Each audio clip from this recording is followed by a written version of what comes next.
Hello, hello, hello. Welcome back, everybody. We are back to actually play some Death and Taxes today. The past couple of weeks have been doing some, VOD reviews. I did well. Jamie did well. It's always nice to do those, but it is always nice to, get back on the saddle and just play some classic D&T in some leagues. But big announcement on the front of the screen before we get into that stuff is we are bringing back the State of the Noodle Part 2, aka State of the Toodle. This is kind of a promised secondary look at the state of D&T in the meta.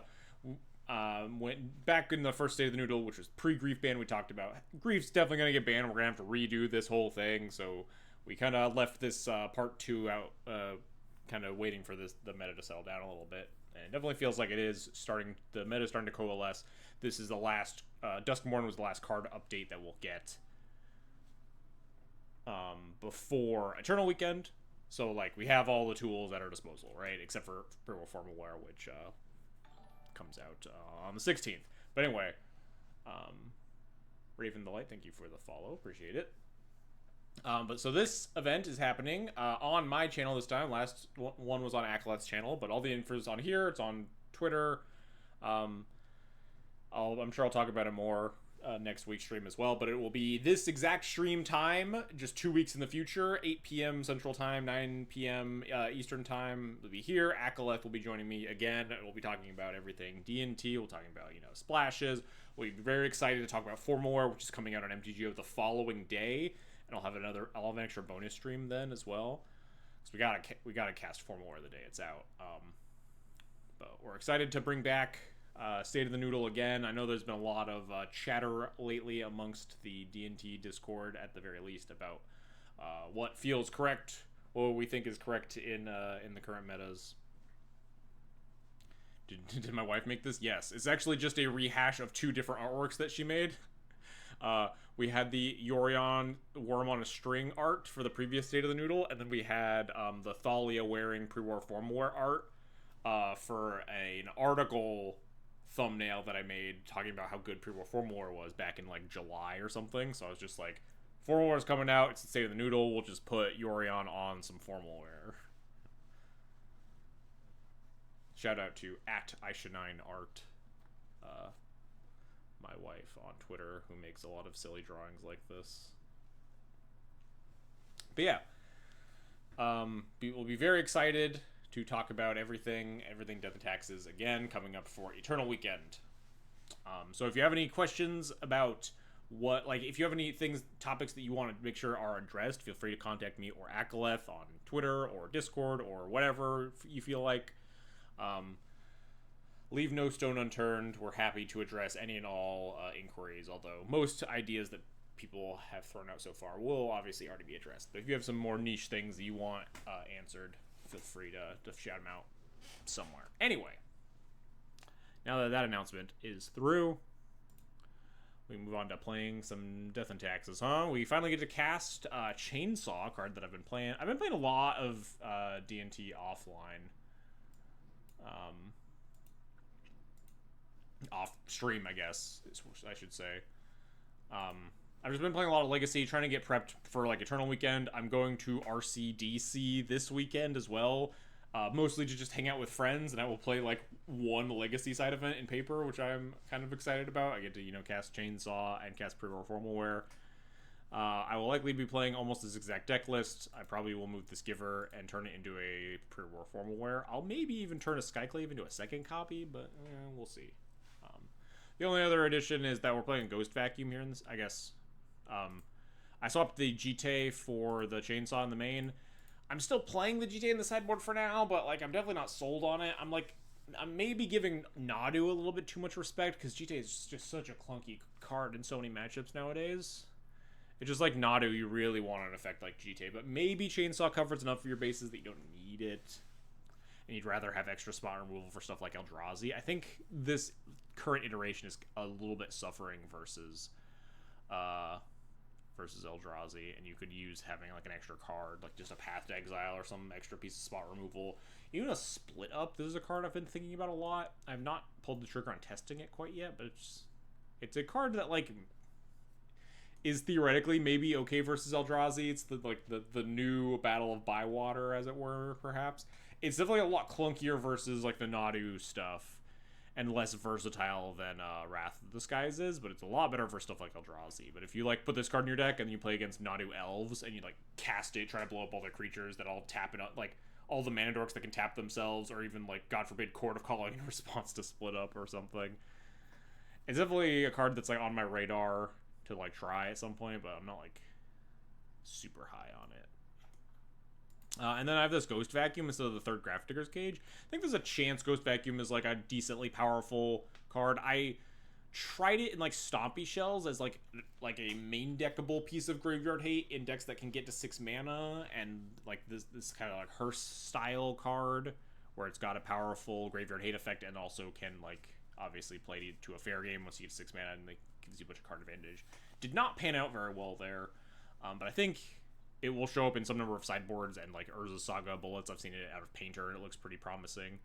I think there's a chance it's okay over the third cage. It's a lot worse versus Nadu, but it's like a nice card that you get to board in for value against Scam, and like you get to board in at all versus Blue-Black Tempo, where you sometimes a lot of games you will just like get to 6 mana eventually, and like this nice Graveyard Hate card that just says like, oh, you got to 6 mana, well then you just get to like put 5 creatures into play or whatever, get a bunch of ETBs and kill your opponent. So we're just mostly just trying stuff. Still have this stupid Giver in here because I like, who knows? Like I just want to cast Reroll for more. That's like the flex slot in this list. I like to slim down the curve a little bit. I like to hedge versus Eldrazi a little bit. Otherwise, I'm probably playing like second Sash. If you wanted to like hedge for Scam instead, but I find that my blue matchups have felt pretty good, and my Eldrazi matchup has felt kind of bad. For lack of a better term, the Eldrazi matchup is like a real thorn in my side, and I'm not really sure how to fix it.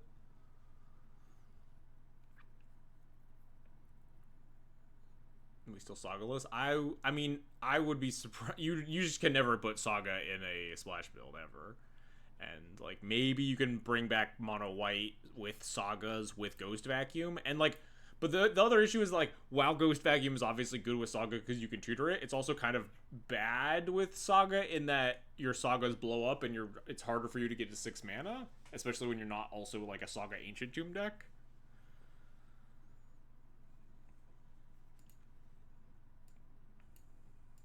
But like, if I were to play mono white D&D with Saga, I would definitely play a Ghost Vacuum in it because it's like a good card to tutor up. It's just like, I'm not sure if the power level is drawing me to that. And just that, I mean, that's most of mono white's issue, is that it has a lot of problems in matchups that I'm not sure are addressable.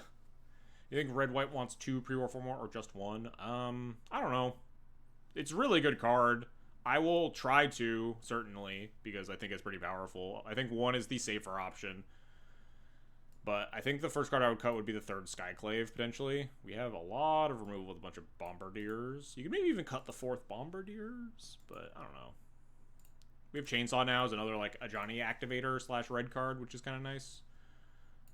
And you're really not allowed to cut anything down here. You just need this curve. So you just really want to just cut 3s. So it's probably like a Skyclave or a Broadside Bombardiers or something. Obviously both cards that are good with Formal Wear, but when your whole deck's good with Formal Wear, it's not as much of an issue.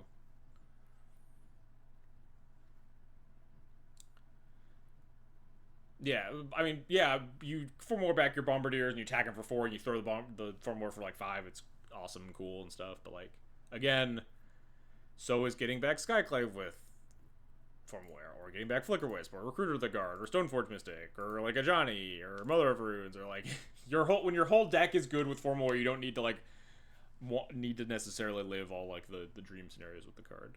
And like maybe 2 is too clunky, right? Especially in a world where like Cage is this good. You're boarding in Cage for stuff you don't want to Formal Wear in your deck. You're probably shaving a Formal Wear in those matchups, but at the same time, Formal Wear is like really good against like Scam, whatever you want to call it, Reanimator. But then if you have a Grafdigger's Cage to play, then your thing does nothing. the Nadu decks have also, like, fallen off enough that, like, maybe you're allowed to, like, cut more cages for other pieces of graveyard hate. I've seen a lot less Nadu lately, but Nadu's definitely still a threat that's on my mind, and you kind of need to respect it.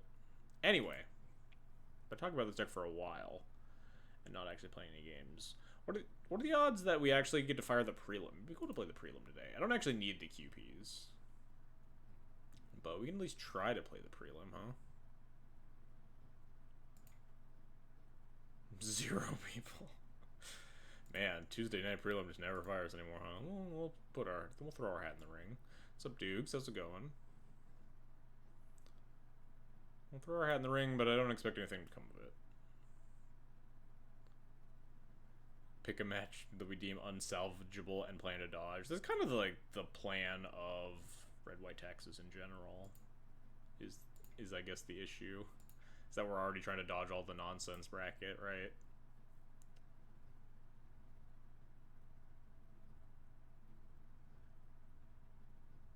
Who really owns 4 Cradles in real life? That's true. I think there's, like, it's likely that there'll be a bunch of, like, Eldrazi and shit. Eldrazi and Painter. Painter's another matchup. I've been, like, hemming and hawing on putting an Emrakul back in the sideboard, but I think D&T has a good enough matchup versus Painter where it's not necessary, but there's been so much Painter, and there's always more Painter online than there is in Paper. Or no, sorry, other way around. There's always, like, a bunch of Paper Painter players versus online, and online there's been a lot of Painter lately, so I would just feel like there's going to be a bunch of Painter in Paper as well. Been trying to figure out what the difference is mindless in years because you have a GTA in the main with 1 pre-war form and the numbers work. I don't know, 3 Skyclaves, 2 Wisps, 2 Magus, 33 lands including the Witch Enchanter.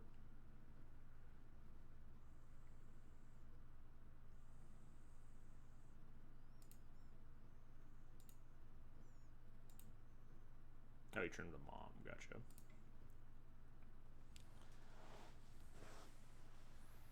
I don't love trimming the 1s or the 2s because the red build has curve problems that I'm not really trying to address. I like trying to actually have spells to cast on turn 1 and 2 as much as possible because you just have so many 3s. He played Painter and Paper in like I can't even. Paper Painter is really hard to say. You played Painter in Legacy a month or so ago, and it played 3 mirrors in 6 rounds. Yeah, I don't know what it is. I mean, obviously, Painter is pretty good right now. It's really good versus Eldrazi, and Blast is really good versus, you know, the Nadu decks and the Frog decks, so I would expect to see Painter. It's definitely on my personal list for, like, one of the best decks right now. So it's like maybe you're allowed to play the Emrakul because it's just like so many free percentage points in that matchup specifically. Versus just like very marginal percentage points, like trying to improve some other matchups slightly. Like what could we cut from the sideboard for the Emrakul? The GTA probably. The 3rd Magus maybe. Yeah. It's possible. Even if the matchup is good, if you just get like a bunch of percentage points in it to make sure that it's like very close to unlosable. By being like, all right, I can't get cheesed by the mill plan, and like I get to like try to outgrind the fair plan. Like if you could put an Emrakul style card in my sideboard for Delver, regardless of the fact that I think that's a really good matchup, then you would, right? Because you expect to play against it so often. So it is weighing the benefits of like trying to improve bad matchups versus trying to improve good matchups. But for now, we'll just play this. Very minor changes. I can't even find my Emrakul on Paper. I've been looking for it for when I go to DC. Still have not found it yet, but it's fine. Not a big deal. Playing in like the tiniest fucking some dinky ass like 4-rounder in Legacy, I'm sure. Which printing is it? Is the League Matchmaking failed. It's the was it like a what promo was it? Not the buy a box ugly thing. It was like was it a PTQ promo? It was some promo. Obviously for promos and taxes. RPTQ? Yeah, that sounds right. I can't spell Emrakul.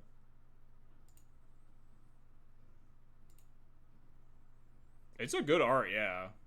I mean, Emrakul has like some banger arts though, for real. Except for this hideous one. OG is like hard to beat, but like this one's pretty sick too. This one I have. Oh yeah, this is a regional PTQ right there. As an Eldrazi expert, that is true, yeah. Glad to hear that my taste is good in that specific card at least. I have so many people tell me that my taste in cards is terrible. They just don't appreciate art. A little loosey-goosey with this basic mountain, but I mean, this hand's good. Hard-pressed not to hit the keep button. We're on the draw, I mean, plenty of draw steps. This hand's like functional. Oh, we have 2 vials. Yeah, this hand's great. Never mind. Oh, our first vial's probably not getting countered, huh?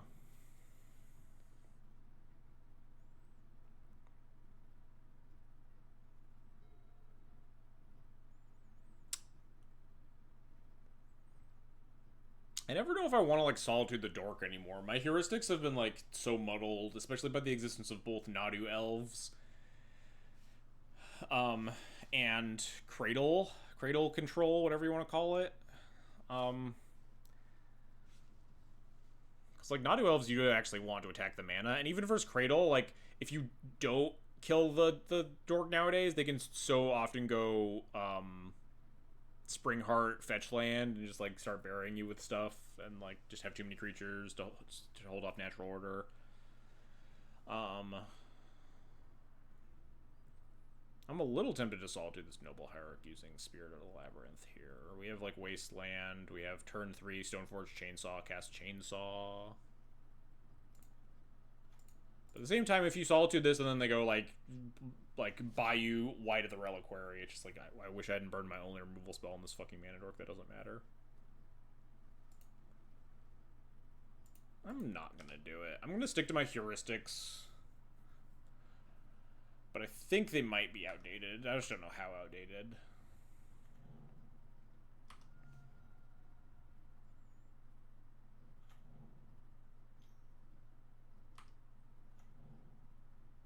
Grimoire plus white? Alright, well, we'll kill the white and wasteland them.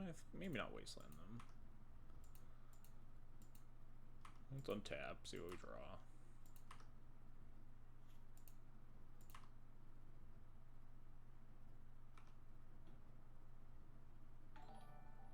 Hey, Coin Man, thanks for the subscription, appreciated.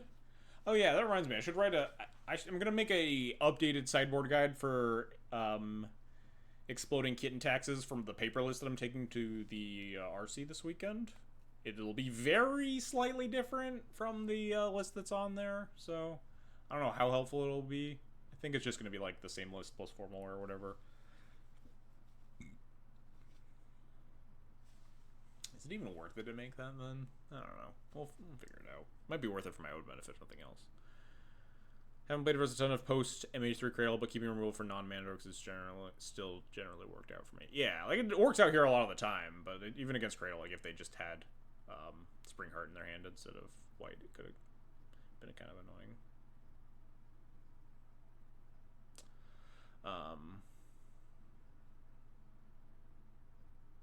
Anyway. It's just a question of do I want to wasteland them. I think the answer is no, because you usually want to save wasteland. If you can't answer the reclaimer, it's usually good to save the wasteland for like hitting cradles on end step or something. I'm gonna Solitude this white. The question is, do I want to cast Stoneforge? We don't have GTA in our deck anymore. It's like just Chainsaw for removal. So it's a little awkward here. I think we're just gonna do this. Pitch this spirit. I almost want to pitch the mom.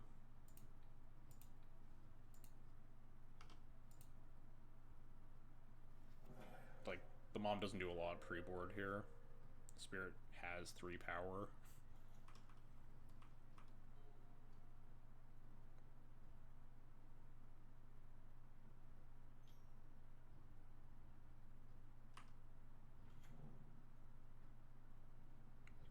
Cradle Anode? No. exciting. Whoa, attacking? I guess. Hey, Jarvis, thanks for the Twitch Prime sub. Appreciate it, buddy. It means they're casting something then, right? They have like another white.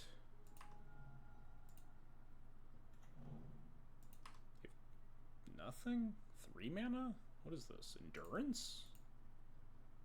I'm surprised they didn't leave up Reclaimer activation. I'll scry.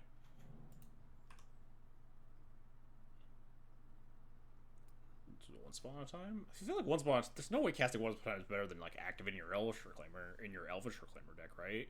Even just like holding it up to protect it from removal. Anyway, this is great. I'll draw that. We obviously can't cast it, but we have 2 vials. Oh, fuck. Tried to put the mom. Doesn't really matter. Again, I guess it, like, start blocking. I'm just so bad about this online. When, like, I'm surveilling and stuff, it's like, I need to, like, put in the fucking mom and then fetch for my surveillance. I do this so much. It is unreal. Where it's like I spend so much time thinking about my surveil land that I end up not doing the other thing on my end step. Anyway, this is just Stoneforge, Chainsaw this, Reclaimer, maybe Wasteland?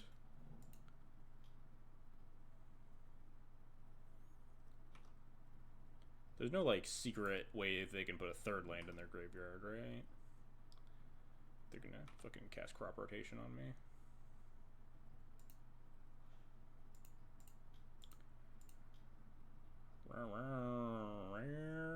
God, Chainsaw's so fucking cool. I love Chainsaw. I got a Chainsaw with like 8 counters on it versus Eldrazi the other day. It was really funny.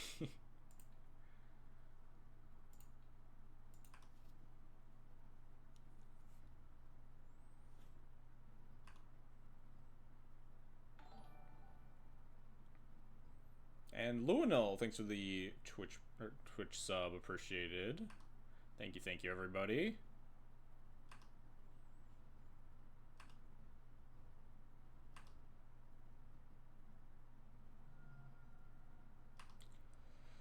We'll see if this is like Dried Arbor or Surveil Land. This is just Endurance then? Am I supposed to Wasteland?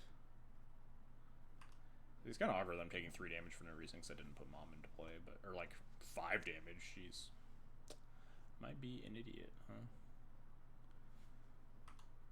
I don't even really think I want a Wasteland. Just save Wasteland. Like they have the flashpoint of 5 or 4 mana, right? I'm not stopping anything at least this turn. Save it for a Cradle. I might Wasteland next turn plus like Skyclave and Noble or something. I just don't see a huge reason to put them from 5 to 4 here. Yeah, me taking 5 damage because I'm an idiot.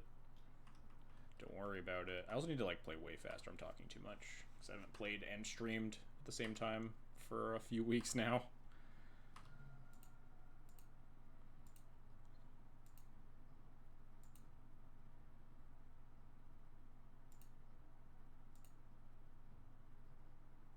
Put in the mom, untap, tick up. Gotta be cautious of Talon Gates as well in terms of my Skyclave. Talon Gates is 4 mana. I don't want to draw here, just like Bombardiers or something. Flicker's ain't bad. It's kind of awkward that I can't cast my Skyclave and Flicker Wisp it. Oh, wait, Flicker's part Chainsaw though. Kind of sick. Maybe now we just, like, massacre their mana base, huh? Flicker Wisp, Chainsaw the Noble. I guess we can't do all that in the same turn, right? Because this vial's on 3. What equipment is left? We only have Sash and Cauldra, so nothing particularly interesting. I think we're winning this game by just taking all of their permanents out of play. I think I'm going to add Yori to my hand this turn, because I might Wasteland next turn. I'm going to Skyclave a Noble Hierarch on their upkeep. Maybe that means I should have Wastelanded, but no.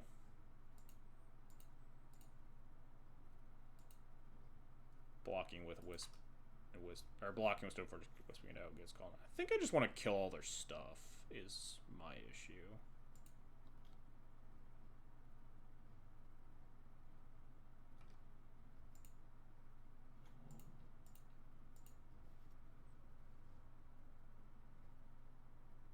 If this was my line, maybe I wanted to wasteland 2 to try to take them off of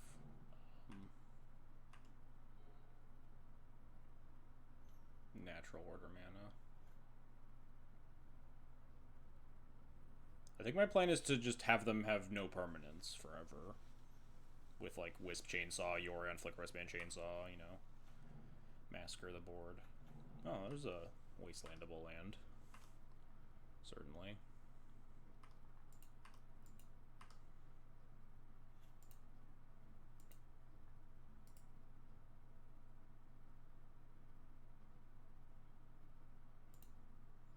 It's actually correct for me to violin this Wisp target Chainsaw right now, right? In case I draw 3.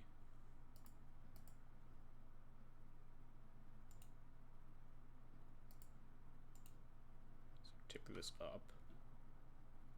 Activate this. Wisp. Target Chainsaw.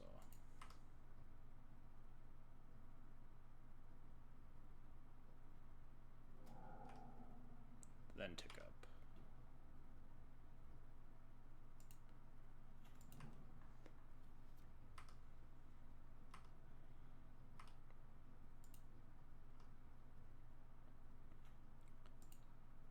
Then Chainsaw.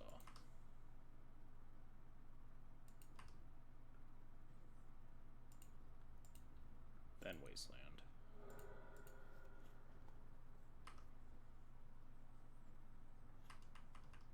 So we just like win next turn. We just get to. They have like a 1/1 in play if we untap.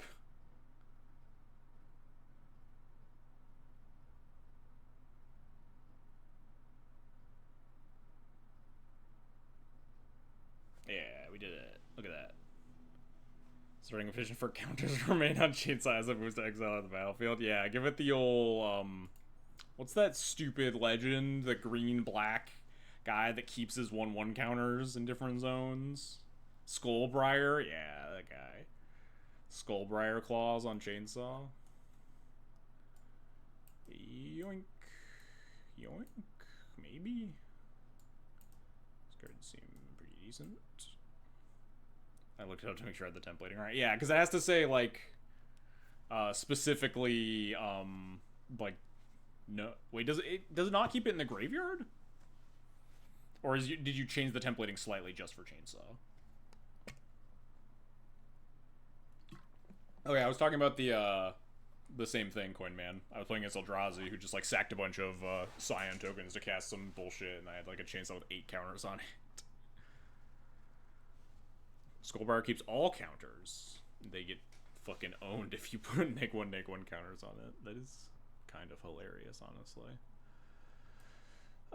Giver's actually like a little bit nice. Helps play around Talon Gates a tiny bit. Let's figure out what the hell we're cutting, huh? Probably just... I almost just want to go down to Chainsaw plus GT in this matchup. Like, how many times are you going to tutor for Cauldra? Especially now that you can tutor for an answer to,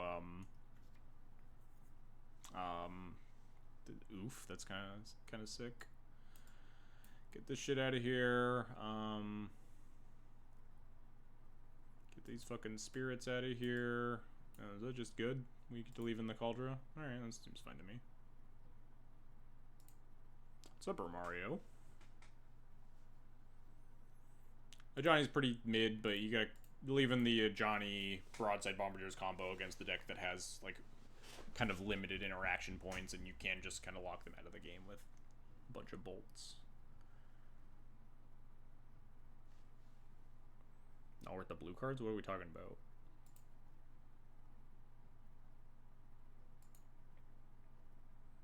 This seems fun to me.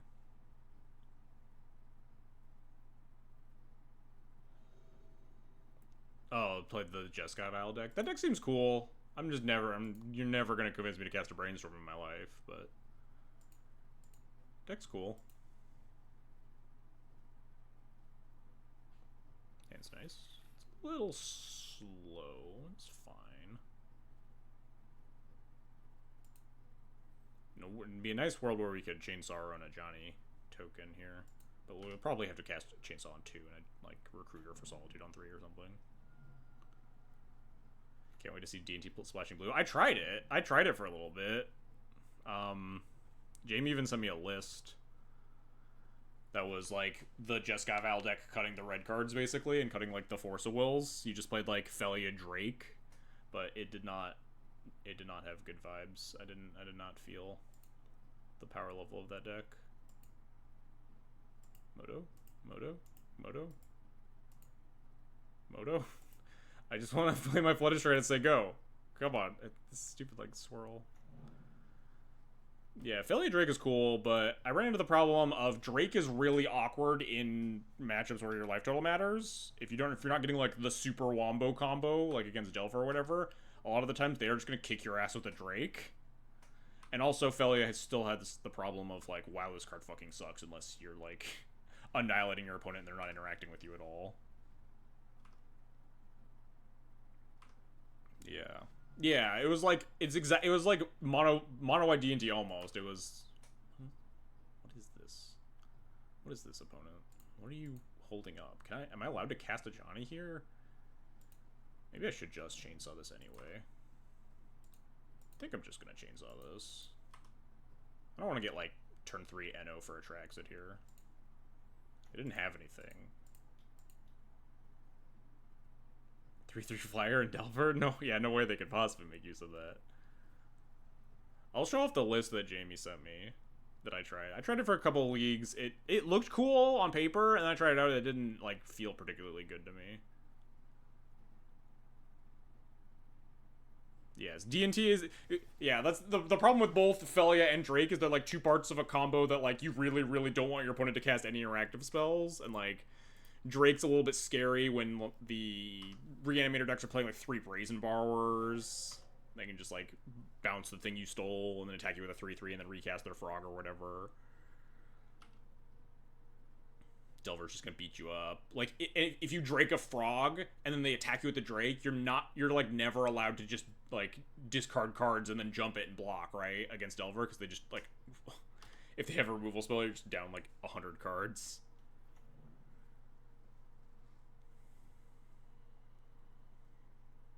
What is happening? What's going on? What are they missed a land drop? I'm just gonna Skyclave this. Your Noble Hierarch is mine now. I guess not mine. It's an illusion now if you want to cast, like, Snuff Out or something. Yeah, we are casting removal spells on curve against my opponent who went turn 1 Noble go, turn 2 nothing, turn 3 Noble go.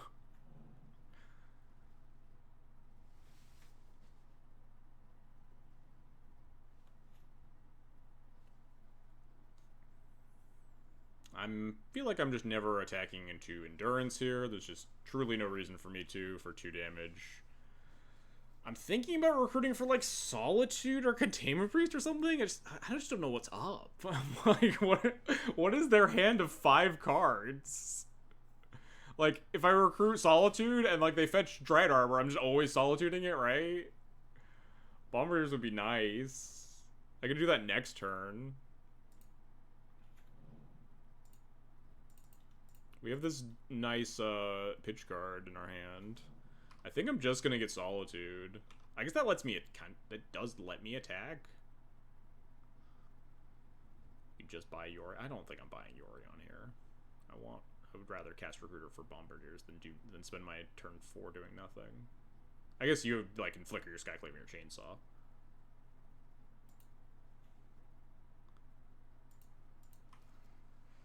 I guess I'm allowed to attack here, huh? Because if they do have fetch 2 regular-ass lands and cast Endurance, I'm probably just Solituding the Endurance all the time.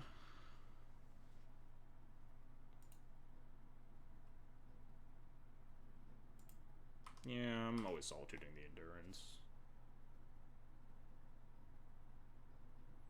I just don't want them to, like, untap cast Natural Order. If I can just stall that more and more turns, I think I'm fine. Watching both sides of this match. Oh, is my opponent also streaming? Truly no idea what's going on over there. I guess we're about to find out. Are you gonna endurance me? No, you're just gonna snuff out. Yeah, that's fine. Don't really care about that. More counters for the chainsaw. Yeah, so Snuff Out is a card we figured was in the opponent's hand, which makes a lot of sense why we don't want to get Bombardiers or put Yor in our hand or do any of that other stuff.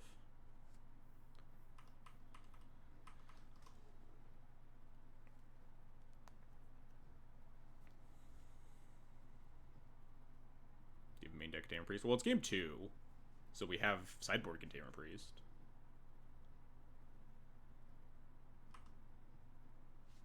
Which we can do next turn, right?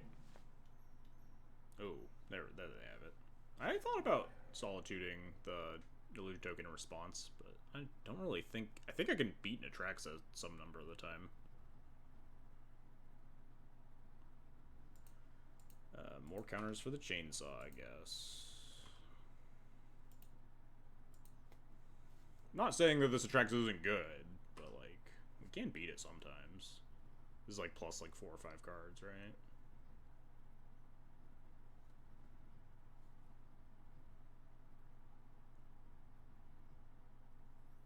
What do you get here? Snuff Out, Green Sun, White? What am I doing next turn? I might just even hardcast Solitude next turn. Green Sun, Windswept, White, Snuff Out. Green Sun, Windswept, White, Snuff Out. Plus 4 cards.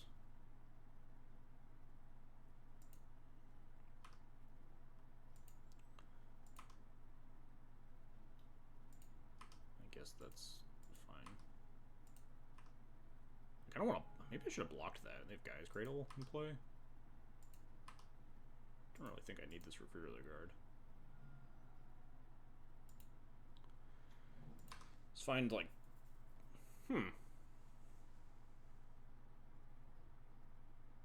Seems kind of nice. I kind of dig it. Yeah, just Solitude, Traxa, Magus, Ajani. Nice Snuff Out.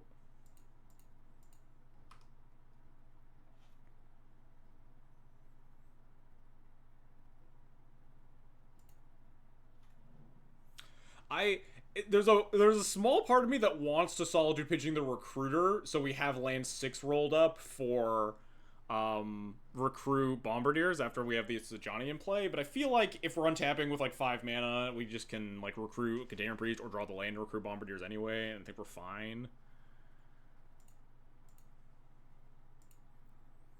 I think I should pitch the land over the Recruiter that has a lot of text.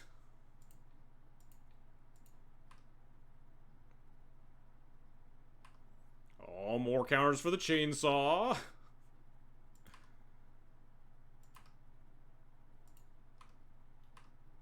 How would you recruit Bomb if you pitch Recruiter? Yeah, that's true, isn't it?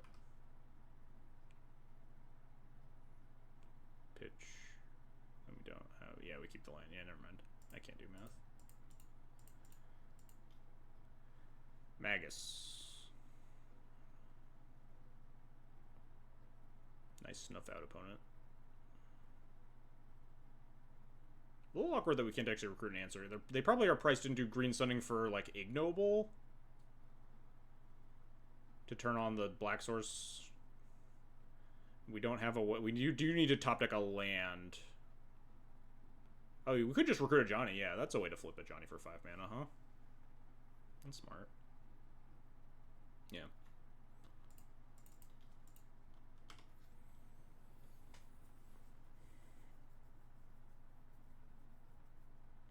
It would be nice to block. Yeah, I think I should have blocked the... If I could go back in time, I think I would have blocked the illusion token, honestly. Although it doesn't matter now, because we drew the Magus to shut off the Cradle, right? But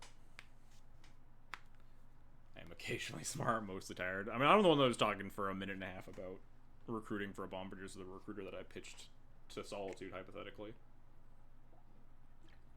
How's Chainsaw performing? Chainsaw's great, as expected. It's... largely 2 mana hidden. What's the fucking blade called? The stupid black card. Oh, they just drew Ignoble. That works. Or like had it in hand. I'm still gonna kill it. Draw a land would be sick though. We just get to like kill them. Phantom Blade, that's the one. The stupid black card I got people to play. Yes, that one. Am I allowed to attack here? Does anything go disastrously wrong somehow? I don't see anything going disastrously wrong for me. They have 1 power in play. They have 3 red mana up.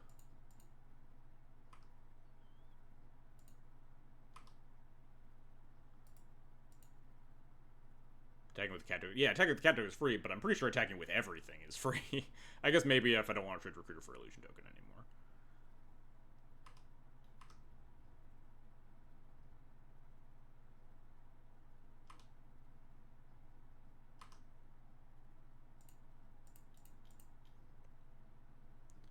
Make sure I tap right.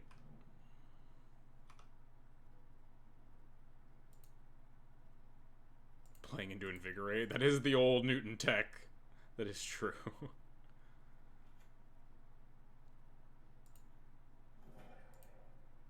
Oh, look, this chainsaw is going off.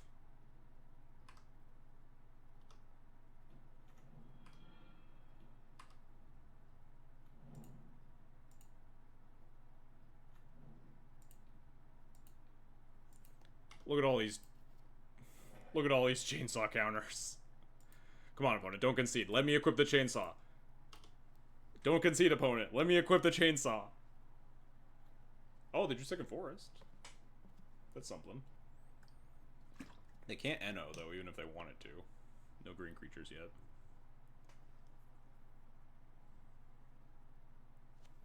Let me rev the chainsaw.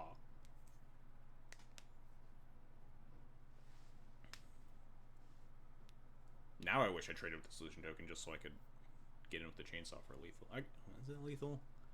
Equip 3 is a real shame. Yeah, I should have equipped 2 for real. 3's so much. No! No one ever lets me equip the chainsaw. No shot equipping is more winning than adding around. Well, if it's literally lethal, it is, right? If we 0, hit their face for 1, 2, 3, 4, 5, 6, 7, put them to 7, and then attack all, it's... Okay, it's lethal without the chainsaw equip. Shut up.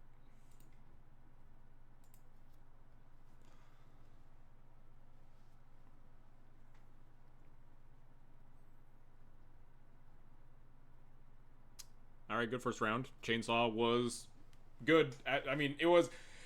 Granted, that game, it was literally Volcanic Hammer, right? Like, it sat and played, gathered a bunch of counters that didn't matter. We had the Magus in play as the red card for the Ajani. We didn't tutor it. It was literally just, like, 2 mana, deal 3 damage. But, like, it's good for a bunch of... It's good because it's Volcanic Hammer with a bunch of upside, right?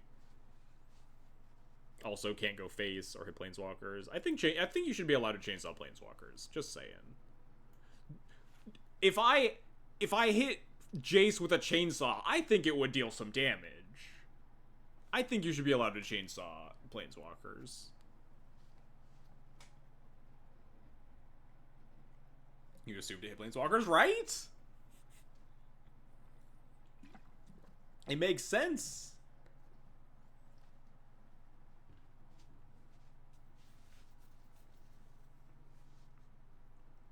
You can chainsaw... I mean, yeah, you can chainsaw Johnny. You can chainsaw Johnny's brother, too, which is the usual much better play. You can chainsaw Tameo. It's a play that I have made in Legacy. Just, you know, not the backside of Tameo. Wow. These Tuesday prelims just don't fire like they used to, huh? Planeswalkers still have limbs? Yeah, exactly. You guys get it. We have 13 minutes left. I'm gonna leave now before I get disappointed. And before I get jump scared by the play point refund. Johnny's brother really gets put through it on this deck, yeah. Somehow feels worse. Launching him out of a cannon is like slapstick comedy almost, but like this is just fucked up, right? Where like you cast Chainsaw on the Ajani token yourself, like Yeah, it's kind of fucked up.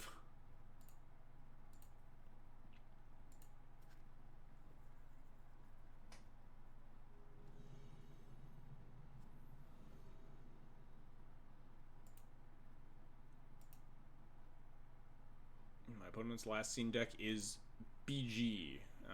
It's not worth it to me to click on what that is. I'm gonna be honest.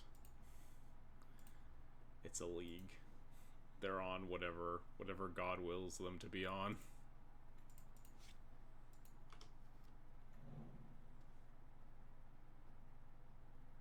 One is a Johnny's backstory, the other is Looney Tunes.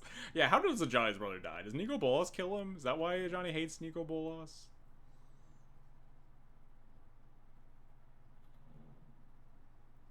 This is in fact BG, as MTG Goldfish has stated. Oh, this is just the same matchup again? Cool. Exciting stuff. Lore. I think I'm gonna surveil here. I think we're just chainsawing again. I get to hold up plow for a thing and then untap and chainsaw the noble hierarch. That's the same as just plowing this now though, right? I could chainsaw basically any card this deck can output next turn. So I should just plow the noble to make them have less mana if I'm going to chainsaw a noble, right? I could also not chainsaw a noble and then not plow a white and then untap and chainsaw the white and hold up the plow again. But I think this hand is just on the kill everything plan, right? We're just gonna like Stoneforge chainsaw thing, Flicker with the chainsaw thing, Yorion everything, blah blah blah. Just like the get him dead plan.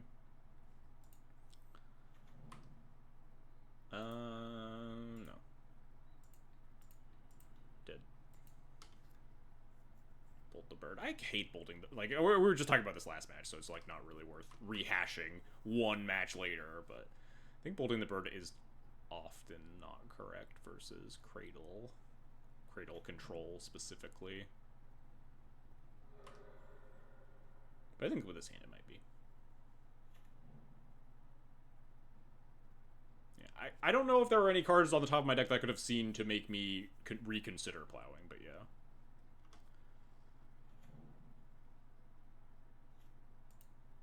It's chainsaw time. Ooh, that's a nice one.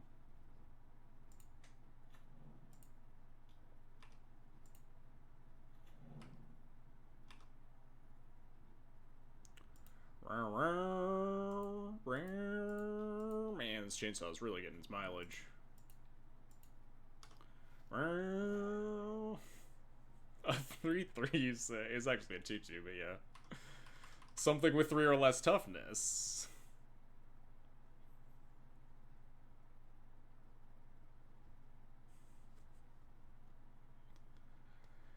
We could, like, Flicker Wisp plus Solitude instead if we draw, like, a useless white card. We could also just add Yorion in our hand, just kill one thing. If they just, like, output one creature a turn, we can just add Yorion to our hand, chainsaw thing. But, like, this is the turn that they would likely output 2 creatures. In which case we might, like, just double Solitude. Oh, this is Green Sun for 2? That smells a lot like a singular creature. You can get another white. Oh, man. Oh, wait, we just cast the Flicker Wisp on the chainsaw and kill it.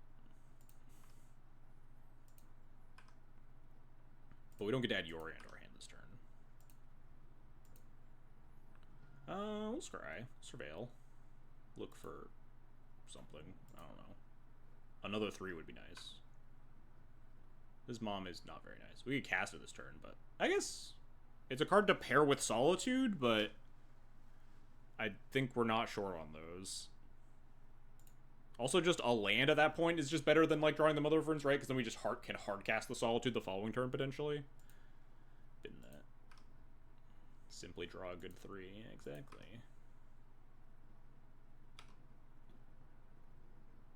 Wow, I'm so fucking good at this game. Wait, hang on. Wait. I actually can't. I could ditch the Stoneforge, right? if I wanted to. Because I actually can't attack with the Bombardiers this turn, right? Because I flickers the chainsaw comes back on end step. I could just wait. What's the best way to win this game? It's probably just flicker with the chainsaw and just Bombardiers next turn. Or Bombardiers on end step on tap. Just kill everything that they control for the rest of the game. Yeah, I don't really see a need to go pedal to the metal here.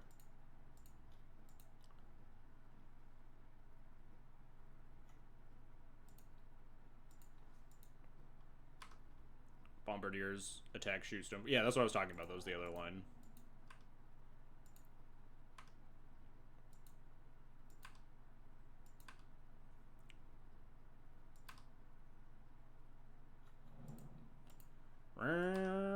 Nice activated ability. Turning off my artifacts. Their next threat might not die change. So yeah, I guess that is true. They might have another white here that's now a 4/4 because we've chainsawed so many things. And then we can broadside chuck something at that. Yep. Do they have two things this turn? We want to draw a land or white card to kill 2 creatures this turn. There's no shot they have 2 Collector Roofs in their deck. Even if they do, they're just going to get, like, White of the Reliquary. Yeah. Land or white card, all good draws, which is, like, pretty much all of the deck.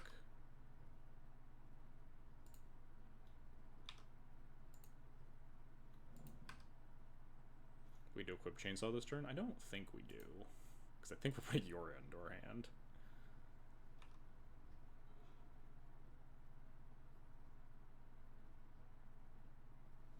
I mean, I guess I could just recruit bad white card. Solitude. Chuck Solitude. Solitude Ignoble. Chuck Solitude at white. I think they gotta be like 8 ways to dead here, right?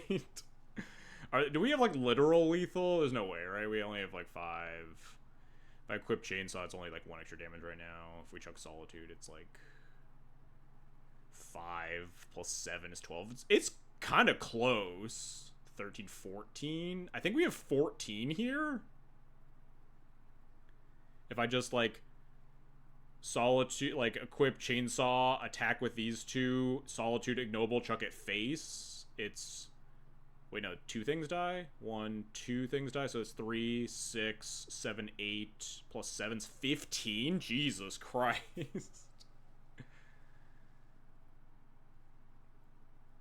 I don't think I see needed to pitch Solitude here. I just want to kill both creatures. This pitching Solitude is the only way we kill both things here, right? Also, they're just like dead next turn. So, who cares? The game's just over. I'm just gonna put Recruiter into play, and then get a random bullshit card, and then flicker with my entire board or Yori on my entire board next turn and just kill them.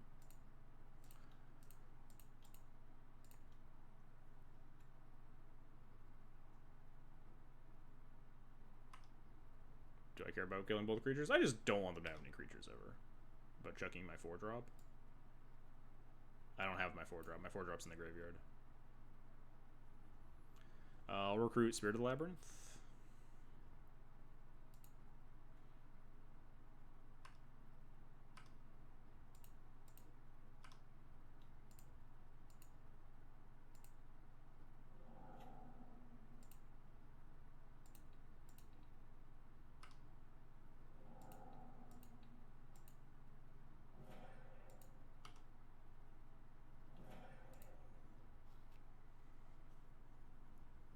Also, that still doesn't solve my problem if I want to kill both my opponent's creatures.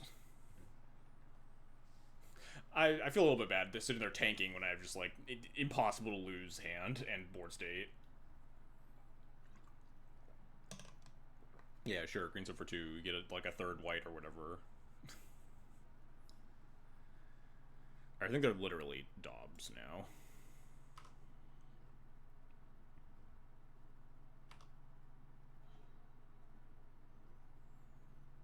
We gotta equip Chainsaw for lethal, right? Like, there's gotta be.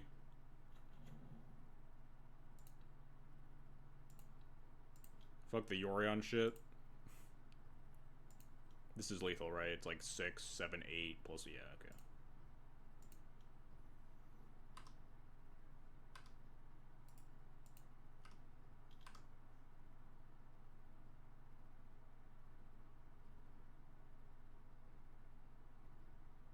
Six, 7, 8, 9 plus 4, yeah.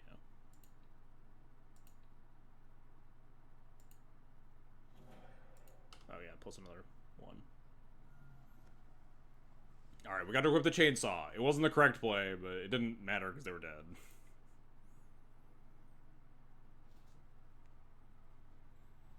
I guess I could have probably just thrown the fucking recruiter at the...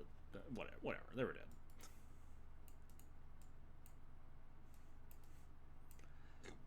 We're just having fun.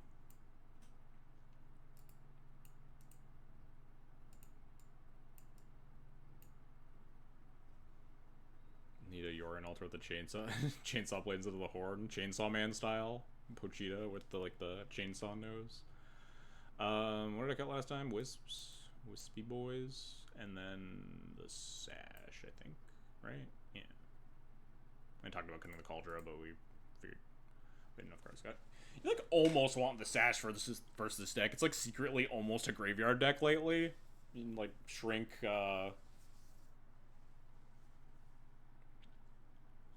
Shrink the stupid reclaimers and whites and stuff, but like the way that you beat reclaimer and white the reliquary is by killing them over and over and over again, typically. Man, what a sick game that was, huh? Just having so much fun with Chainsaw today. This is my first streamed league with Chainsaw, and we just get to like eviscerate a bunch of elves.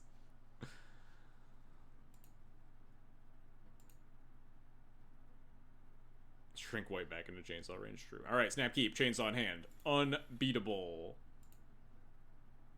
And by unbeatable, I mean this hand is very beatable, but like, it's definitely good enough to keep. Hey, Kate2, thanks for the resub. Appreciated. Almost time for 4 more on Moto. Yeah, we got our clock going that has not stopped. Cool. 2 more weeks. This opponent hasn't cast an elf, that is true. No elves spotted yet. Just kind of want to play Witch Enchanter Go. If we draw another land, maybe we hold it for... Oh, well, I guess we cast them on now.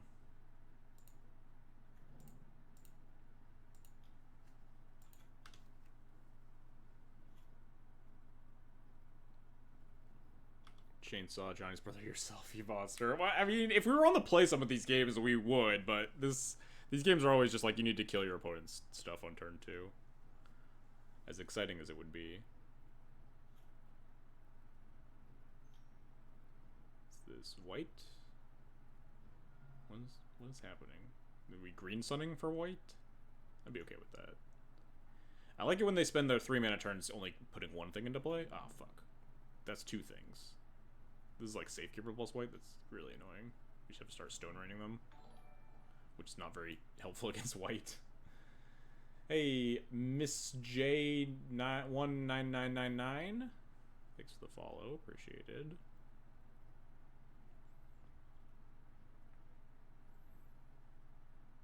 What's the plan here?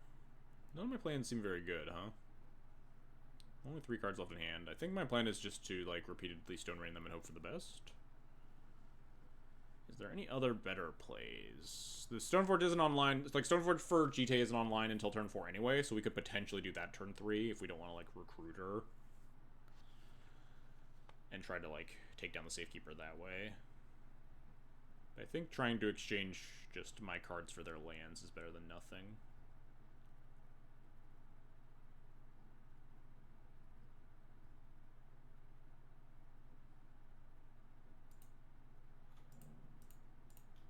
When 4 more is added to Moto, will you play the first league wearing a tuxedo? I don't own a tuxedo, unfortunately.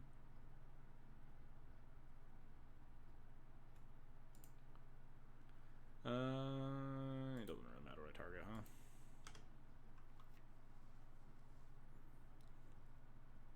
Maybe they just let it happen. Who knows? Dang. Not playing around my Blood Moon. with my perfect Blood Moon mana base. Also, they can just tutor up basic forests.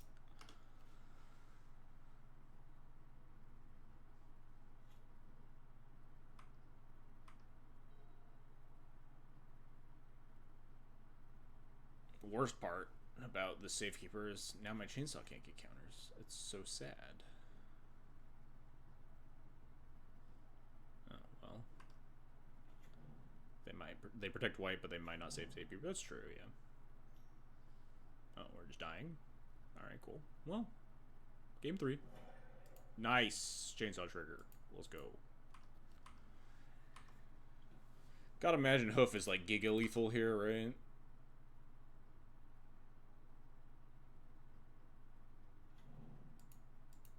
I'm not a Hoof mathologist, but I'm willing to concede this one. Have fun tracking chain. I'm gonna miss so many chainsaw triggers, you have no idea. Oh man, I'm gonna miss so many fucking chainsaw triggers.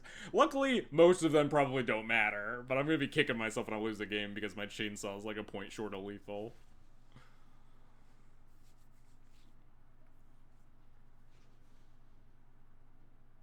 Run it back.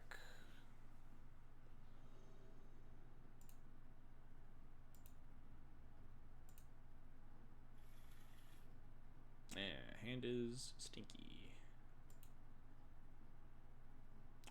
Hand's better. The old Wrath of the Skies, Grafdigger's Cage, Aetherfowl combo, but hard to not hit keep on this, huh?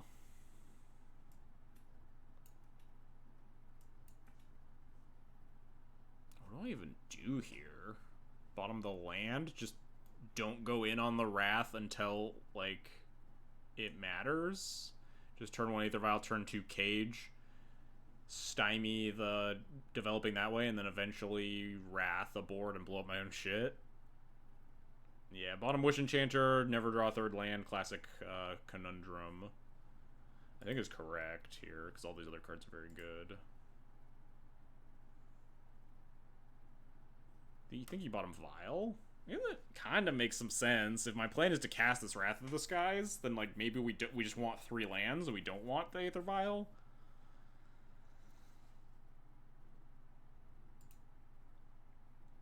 I don't hate that plan. It's tough.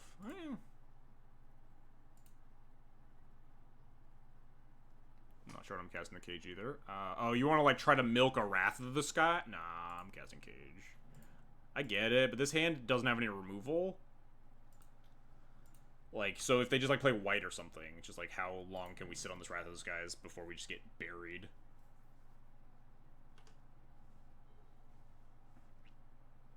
I guess we have Skyclave as like removal, right? They could play a 1 and then we do nothing, and then they play the white and then we Skyclave it, and then maybe we do something. Stoneforge. No, it's not bad. We can junk the Cage on the turn we're playing Wrath sometime. I'll just play this land.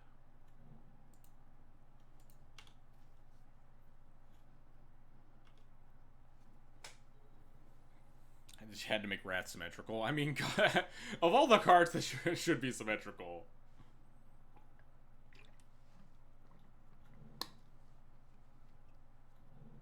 Cast 2 more 1-drops. Just cast 2 more 1-drops.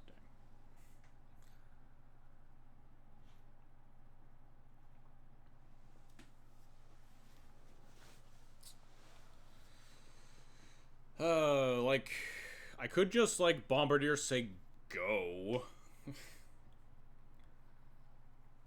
Could Skyclave, they just rotate the forest into the... Maybe I want them to use their stupid, whatever it's called. Talon Gates. Lines up the Wrath a little bit better. Let's fetch White Source here. Yeah, Skyclave eat a Talon Gates. We want to kind of plow through these things.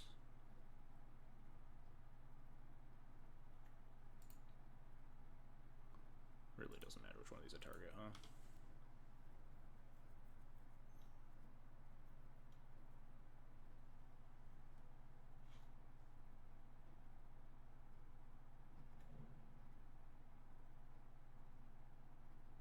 got it, Chief.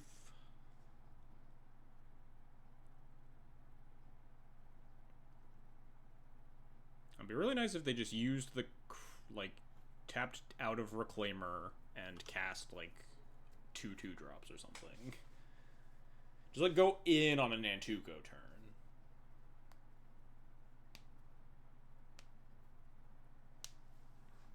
Nantuko, copy Reclaimer, cast a White of the Reliquary, play second Cradle, or, like, fetch, blah, blah, blah, make a bunch of things.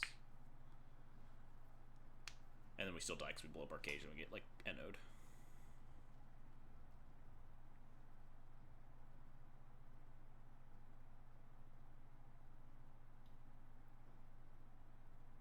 Hopefully they just NO here. That'd be nice. Land, cast natural order, go. We can dream. What are we doing? We're activating the Reclaimer with... Oh no, we're filtering. We're just casting a white. 5 cards left in hand. Oh, they're doing the second Cradle thing! Oh no, they're leaving up the Cradle. That's worse for me. Ooh. Well, I don't really... I think the play is to get the other Talon Gates out of the way here with Bombardiers. Is there any way to do that that keeps our Bombardiers alive, though? No, right?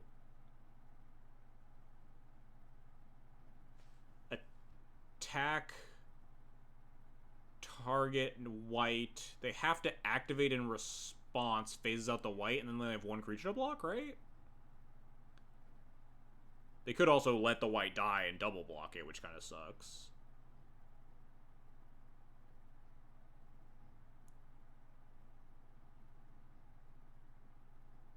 But I think that's the best play here. I don't like passing, because I really want to get the second Talon Gates out so I can just kill all their shit.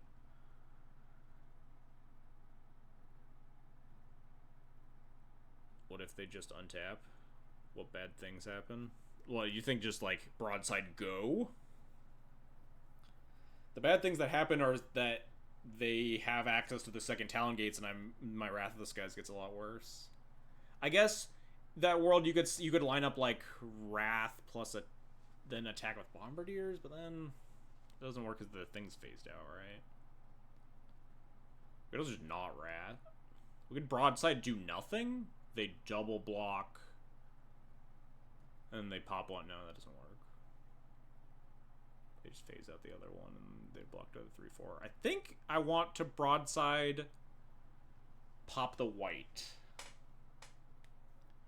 If they double... The worst case scenario is that they don't get Talon Gates, they double block and then activate. And I think that's still not even that bad.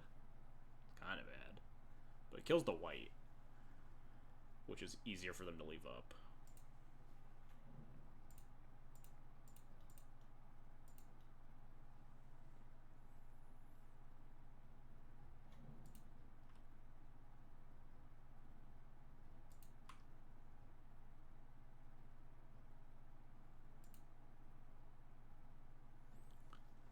That we don't just beat by untagging and untapping and wrathing. I mean, that's the thing. I just don't want... Maybe I'm, like, too focused on putting them to straight 0. When, like, putting them to, like, 1 could be good enough. I don't know. I don't see how this line goes, like, disastrously bad for me. I guess if I just don't attack, we can just set up the... No, we can't really set up the Ajani stuff, because then they just have blocks next turn. If we draw land, we can Wrath for 1 plus Ajani flip. I don't think it spews resources. It gets the second Talon Gates out, and it sets up the Wrath to just always be a clear, right? The resource it spews is just this Skyclave. I think this attack is clean. I'm gonna do it. Resources, the Skyclave, and the Bomba. Not necessarily. The Bomba's alive here unless they lose the white.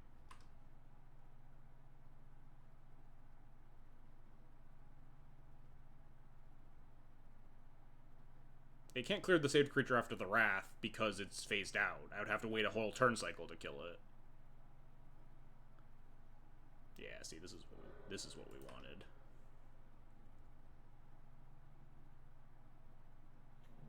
Yeah, buddy. Now they have no more Talon Gates. Well, I guess this means that they can, like, white away one of their creatures to get some lands or something. But, like, that was always happening, right? So they're, like, they're in a decent position post-Wrath. They at least have some lands in play, but...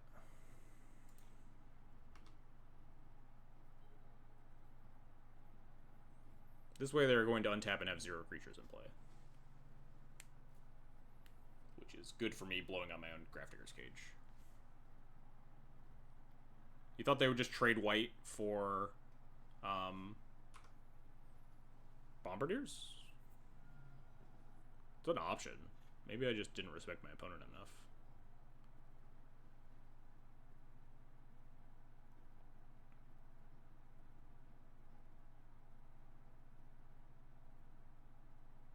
Can I just Ajani the white? No, they could sack this.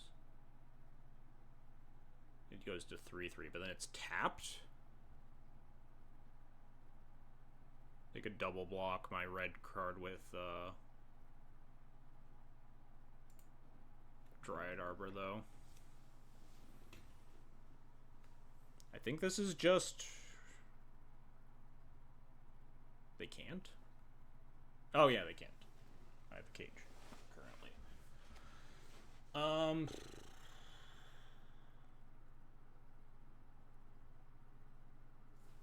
I could Ajani, pick up Ajani, play Ajani, attack, throw a cat at the white. They tap it, sack Reclaimer to save it. Broadside can't be blocked. This is all pretty bad against Snuff Out. I guess it's not that bad against Snuff Out, right? It's just the Broadside gets snuffed out, or the Ajani gets snuffed out, and we still, like, kill shit. Yeah.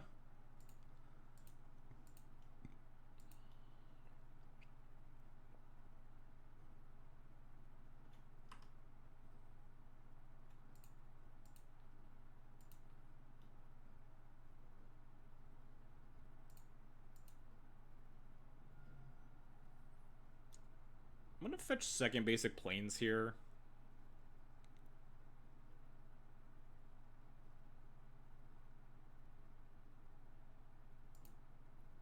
I don't have that many red cards.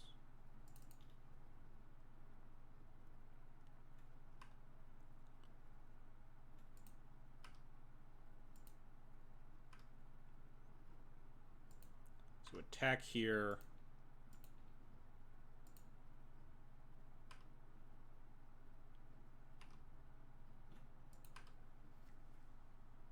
Force the white activation.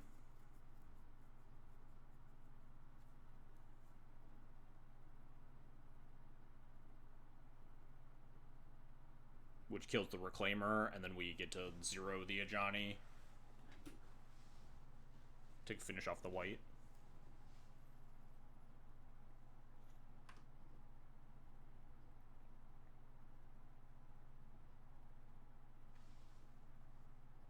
They shouldn't even sack the Reclaimer, right? Yeah, probably not.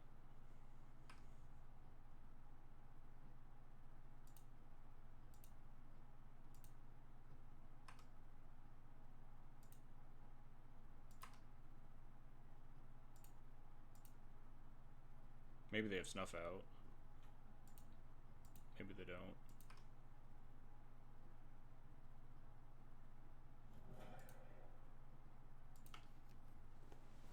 Spend the whole game fucking dancing around casting Wrath of this guy, and they're just gonna, like, win without it.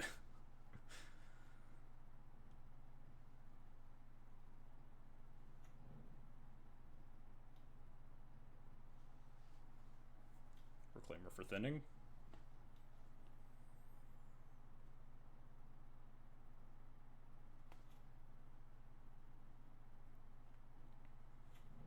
Yep. Upkeep fetch for more thinning. Sure.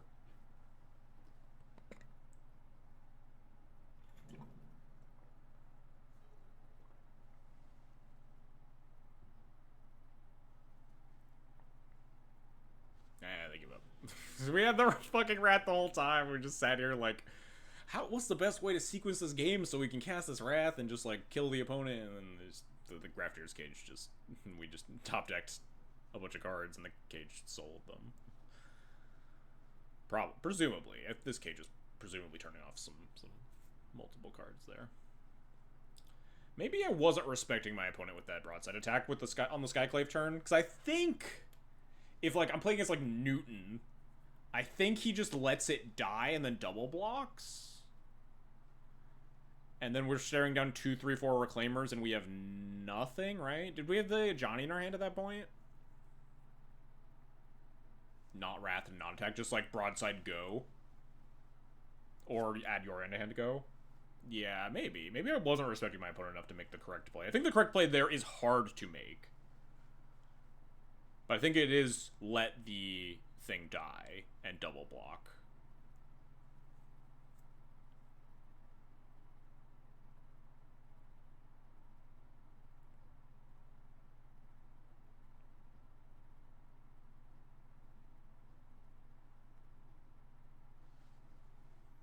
We had the Ajani then, yeah.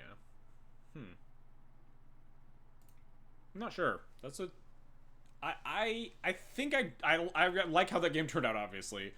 But I think if I had assumed my opponent was going to make the best play there, then I think my attack is inadvisable. I think my second attack is good. The board didn't do anything, so we didn't have to expose ourselves to anything. Yeah, this is all vaguely true, yeah. I really wanted to get the Talon Gates out of their deck to set up for the Wrath, but I think they could have gone through that turn without using the Talon Gates. And we were worse off. We would just have no board state.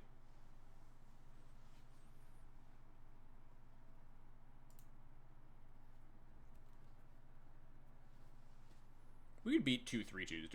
I think we drew the... Do we have the Kragas then too? Because then, like, the Ajani can handle the board, though.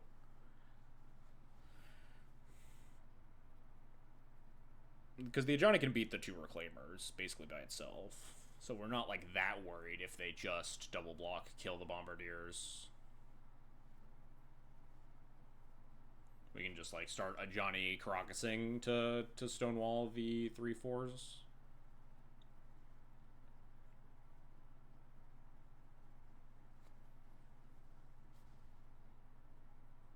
I don't know what works. Like, I think I don't like the line because it, like, the worst case scenario for us is like the play that I think my opponent should have made ends up in a worse board state than just me not attacking at all. But I don't know about like exposing ourselves to anything. Like, what do you think was in their hand that could have made that play worse for us?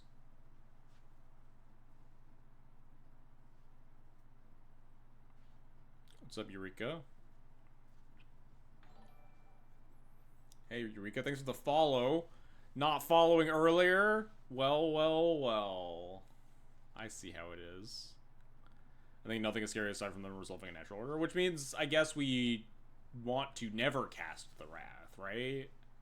Unless we are completely killing everything they have in play.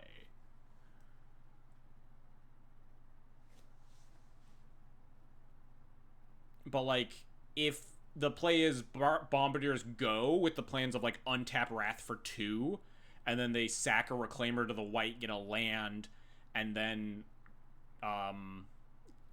like, phase out their white or whatever, and they have enough lands to untap and natural order their creature, then, like, I don't think that's a great plan against them having Eno in their hand. But we could also just not cast the Wrath if they just, like, say go, right?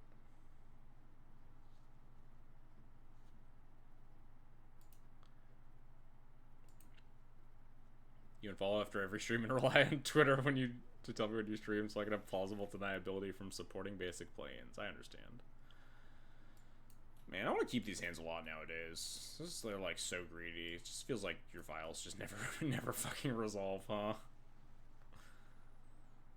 This hand's so good though. It's not even that good though. If we miss on lands, these Stoneforge aren't cards. We have like File Mom.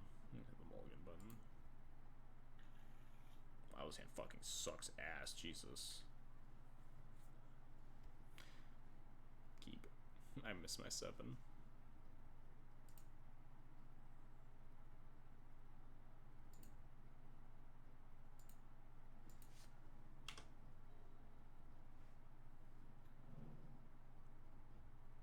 It's probably like Cycle Troll then. Kind of don't want to play my Elegant Parlor. Where's my... Can I have my fetch land back? I think I still need to Elegant Parlor here. Smooth out my draws a little bit. Maybe find like an Aether Vial. Do I even fucking want this? What does it do? If this is like Eldrazi, it's horrible. If this is Reanimator, it's horrible. If this is Delver that has Wasteland Go, then we win. I think I just mill this. Smooth out my draws, mill a 1-drop, classic. It's fine if I get Wasteland, but like, what does it do versus the deck that any of the decks that go Wasteland Go? Yeah, like this is just Reanimator or Eldrazi.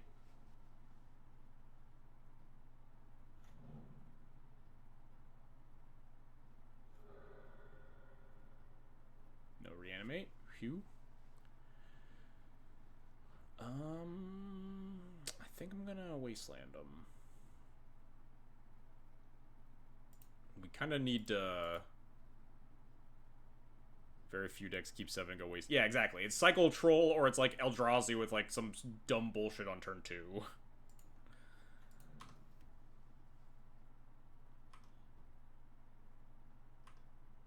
I might not Wasteland if they like Cycle Second Troll. Man. Basic Swamp. They gotta be land heavy if they're getting an... If, like, into my Wasteland they are getting Basic Swamp, they have to have more blue sources, right? I'm fine not Wastelanding and just trying to cast my spells. We can, like, just plow a troll around days or whatever. Or land light. But then you get... I guess they can't get Basic Island. They're just scared of second Wasteland. We need to get a little bit lucky to win this game, I think. If they were land heavy, they wouldn't have let on Wasteland. Maybe? I don't know. This game's weird.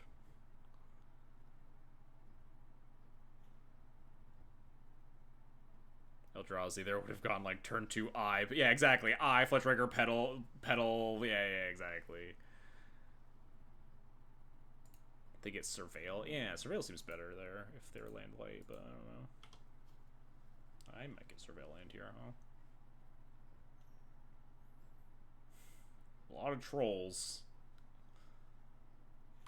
Suppose that's a reason to get Basic Swamp.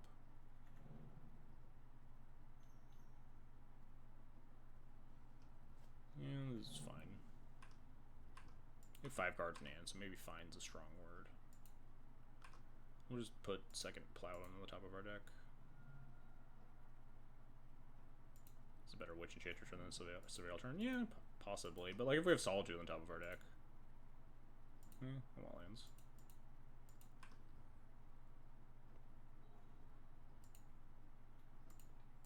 Die.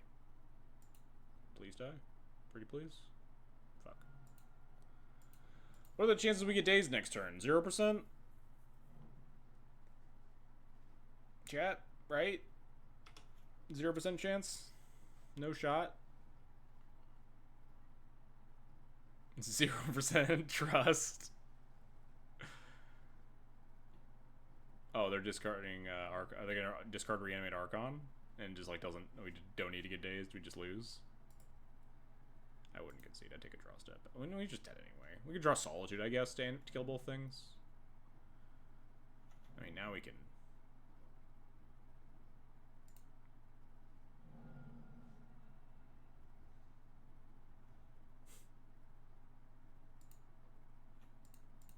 I'm sure this will both resolve, and they won't have a second Reanimate spell in their 2 draw steps. Alright, well, we tried.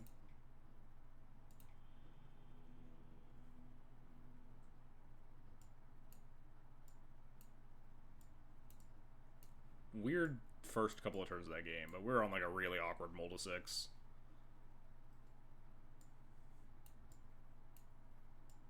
Rip Chainsaw. Sorry, friend.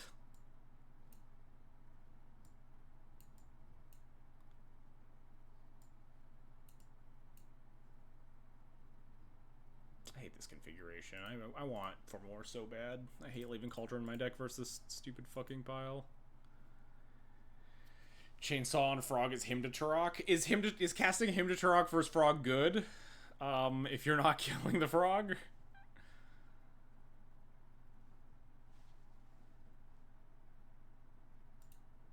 When's the next beat? I genuinely don't think the frog, like, this deck is that broken. I think it's, like, leagues more tolerable than when it had Grief.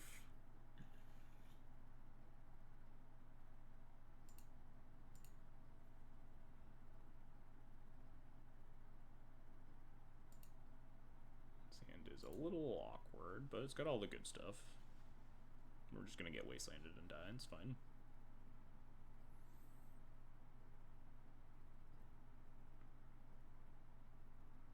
Yeah, I was not, like, about to start doing the mana attacking stuff, except our hand just, like, didn't do anything because we were on, like, a dog shit multi-6. But I very largely agree that Wastelanding blue-black is usually not where I'm at.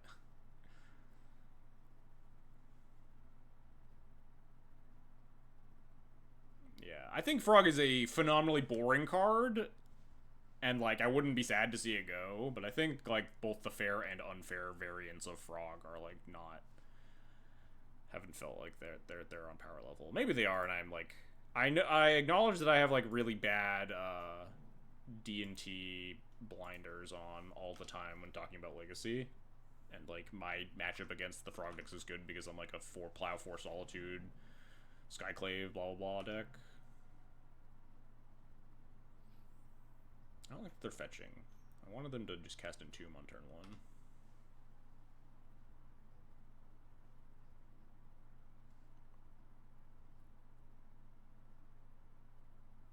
Don't you exclusively hate Moonstompy's position because Frog is completely broken? It's unanswerable for Moonstompy, and I think the deck is much, much worse because of that, but...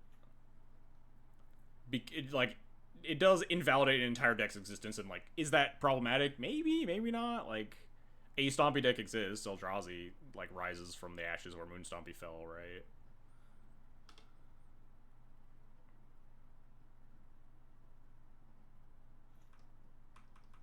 Just blast it. We got 4 blasts in our deck. I feel like the Bauble Blast Stompy deck is fine. Are you talking about, like, the Moon Stompy deck with a bunch of blasts, or like the Painter Light version?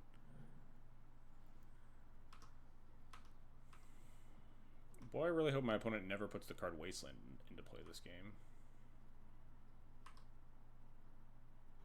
Boy, I hope my opponent never puts the card Wasteland into play this game.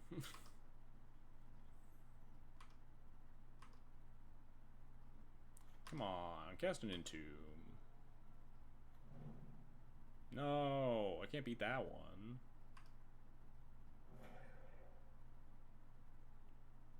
Frog. I'll cast these fucking plows into days, I don't care. Maybe I won't. Maybe I'll cast a Solitude. 5 cards now? No, we're getting dazed.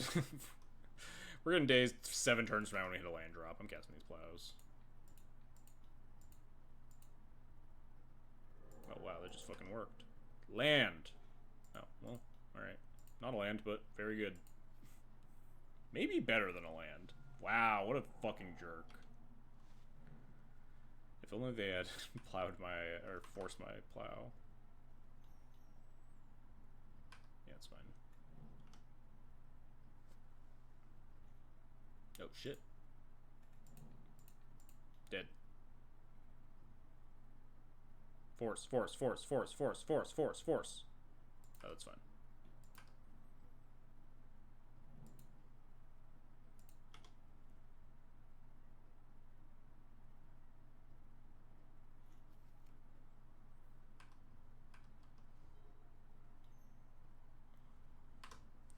Entomb was unbanned in 2009. People want to call it a pillar of the format too. I don't know. 2009 was like an eon ago. Do I fetch here?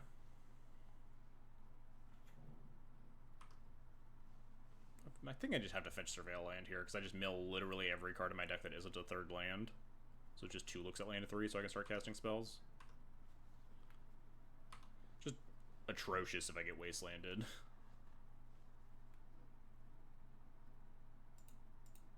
I'm sure it'll be fine, though.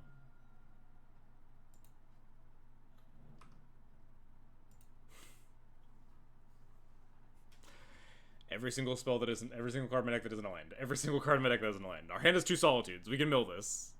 It's so good, though. Mill it, mill it, mill it, find the land. Be disciplined. Fuck.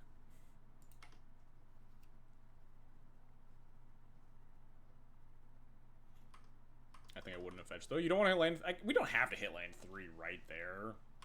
I guess. Everyone telling me you would have kept. Fine. I'm in no rush to get dazed. They didn't daze us like 2 turns ago or whatever. Alright, I'm so smart and handsome good at this game. And they won't have daze here. For sure. 100%. That was like 3 turns ago and they've pondered since then. This Bombardier, if we get wastelanded, the Bombardier's like, doesn't matter for a while anyway. They don't have daze.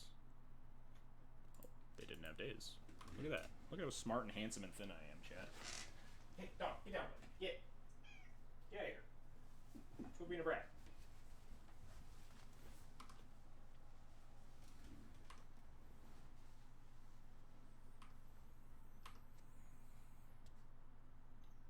Fatal push. Make your 2-2. Yeah, whatever. Come on, cast a reanimate. You know it's good. You know it's super safe. What does a recruiter get? Land?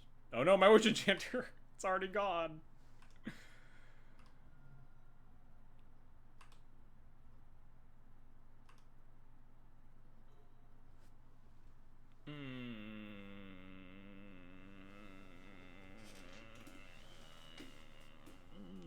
What am I recruiting? What do I fucking want here? I guess just Stoneforge Mystic? I think I'm casting Spirit, honestly. What do they top here? There's an removal spell, though.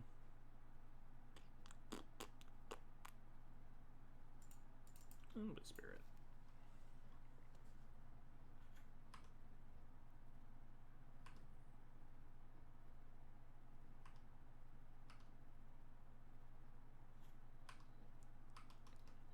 If your opponent not having days meant your thin legacy players look very different. They always have the days. I don't know what you mean. Days players always have it. 100% of the time. They're guaranteed to have it.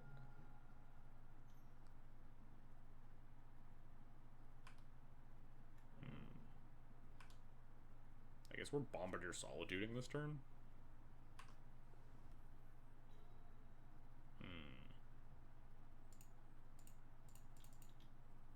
I think this is still better.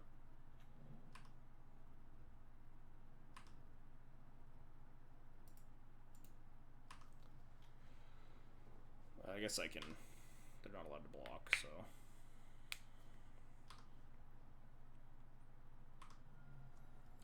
I think I Solitude Bitch Recruiter here.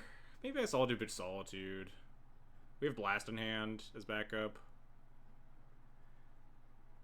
It's worse if they find Barrogoyf specifically, and I want an answer to that.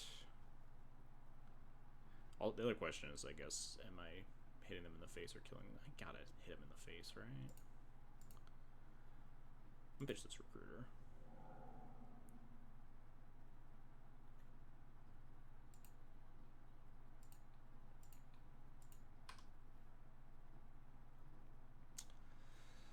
I gotta just 7-ball them, right? They're just dead next turn. If I just put Yor in my hand, 7-ball them again. I don't need to kill this 2-2.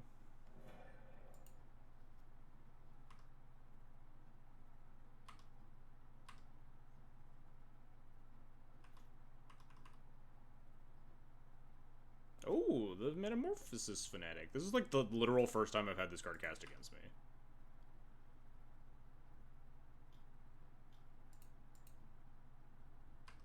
Let this resolve, and then it has to target something.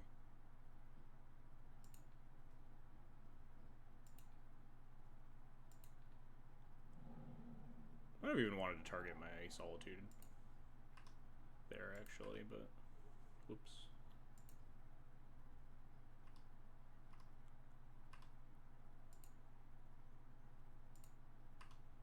If we draw land, it's just guaranteed lethal?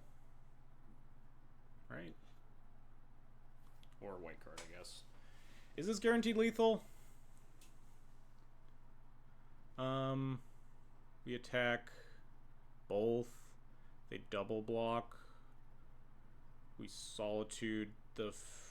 It's not guaranteed. We solitude our own bombardiers and throw it at their face, right? It's just lethal. If they have fatal push as last card, we die. Why does fake card have lifelink? Alright, what's the best way to win this game?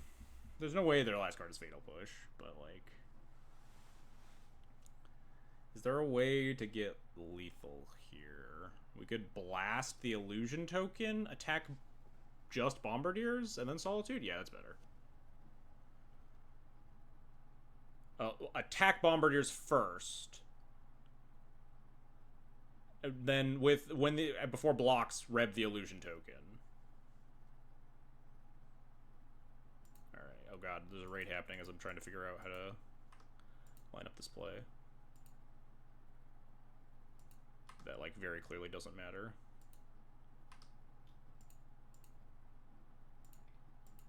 Because they're, like, super dead.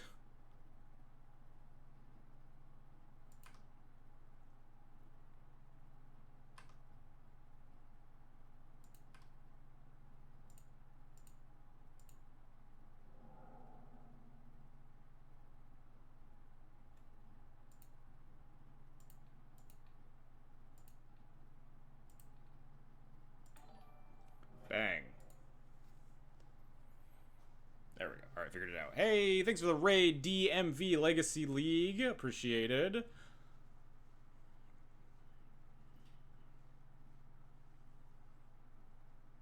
GG's. Oh yeah, you were my first Cradle opponent, right? I played against another Cradle player right after you, but... Yeah, we surveilled Magus to the top and looked at your mana base. I was like, eh, this Magus looks real good here.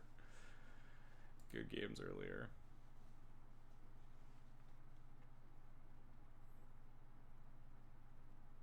Yeah, and if they have push there, yeah, that was the optimal play, because if they have push, we at least leave them with nothing. We blast the thing, attack, blast the thing. If they push in response, we solitude and put them to like 1. If they take the damage, then we put solitude on the stack, and then they push the broadside. Then we just at least exile the 4/4, and we have a spirit versus them being hellbent. I think there was like next to 0% chance that their last card was fatal push, but you know, good to be safe.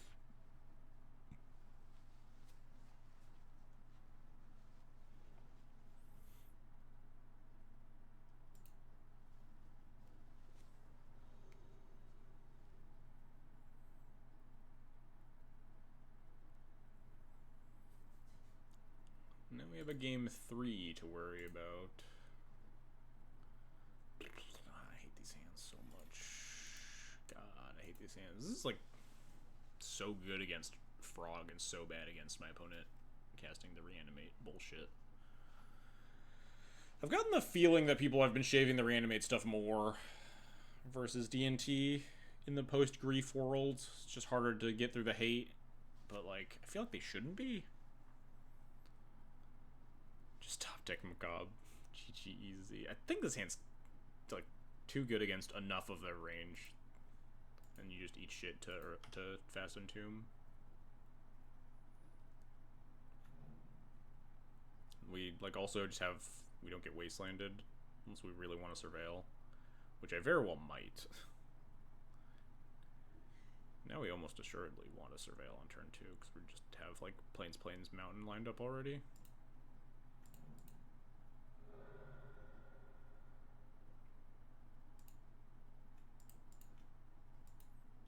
Maybe I should have fetched Mountain there, even. Alright, force on my Vial's not terrible for me. Surveil land.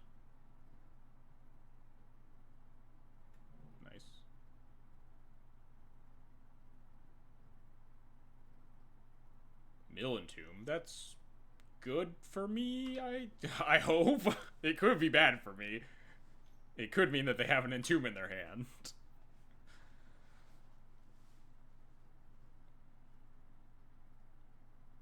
Or it could mean their hand has no reanimate stuff and they didn't want to, like, draw a blank. But, like, if you're casting Brainstorm, I feel like you would just keep the Entomb on top and then Brainstorm it away if it's bad, and keep it if you find reanimate stuff. My instinct says it's bad for me, yes. Oh god. This seems very bad for me. Brainstorm second surveil land. Oh, it's not a creature, it's just a force of will. Holy shit. How is this working? What is going on? I think I'm gonna set up Mom here into Spirit. I don't want to play into Daze. Protects the protects the Spirit from, like, Fatal Push and stuff. I think I'm going to fetch Surveil Land this turn. Arguable, I don't even want to cast the Mom though. Just Solitude fodder.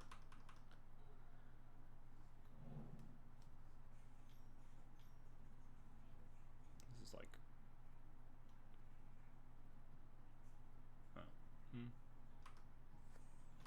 Yeah, the thing that I was just talking about. Maybe we'll find a worse white card. Or a better white card. I would take either. Not that.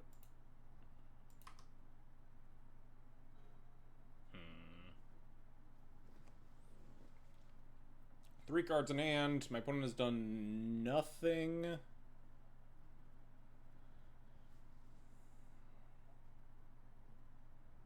Honestly, Mom kind of checks the Barrowwave already. That seems like a dangerous prospect, huh? I think I want a Solitude, pitch Recruiter, Spirit, go from there.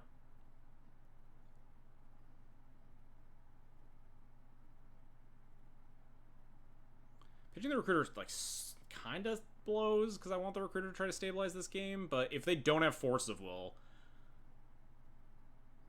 If they do have Force of Will, it sucks because I don't want to cast Spirit this turn, because I don't want to get dazed. But if they don't have Force of Will, I don't want to cast Recruiter, and I'd love to cast Spirit post-Solitude. This is tough. They only have 3 cards in hand. They're down 2 Force of Will, so it's very unlikely that we actually have to blast anything here, huh?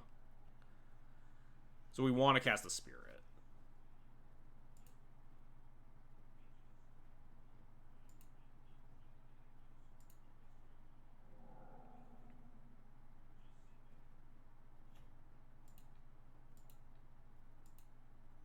Did I stack this wrong? I did. They gain 1 extra life. I'm so used to just never fucking thinking about that.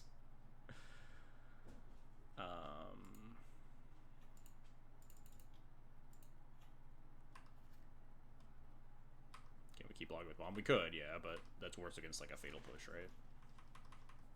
It doesn't have Trample, right? It just has, like, Lifelink and Death Touch? Yes. That's fine.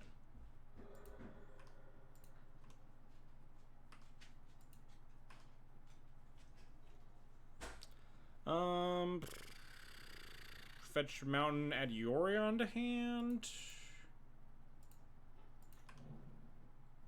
I don't see a huge need to hold up Pyroblast here. I think Pyroblast is currently just has Frog.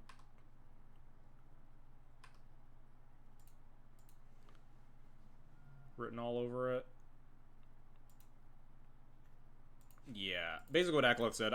Like, the reason I leave in Mom versus Scam now and I didn't used to is mainly because of Barrowgoyf. Because it's a, like, decent plan B against, like, stuff like Barrowgoyf.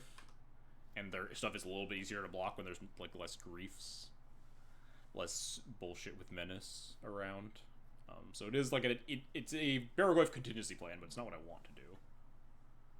They didn't shuffle.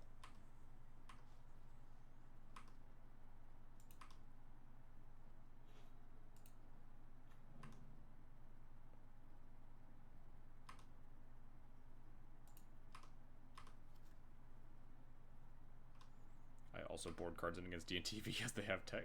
It's a bait that a surprising amount of people fall for.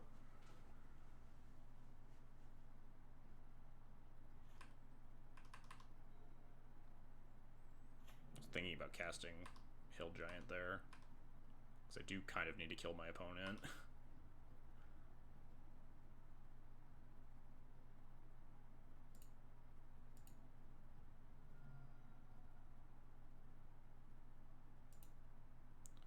What am I looking for here? Graveyard Hate, honestly. I'm not really looking for a mom.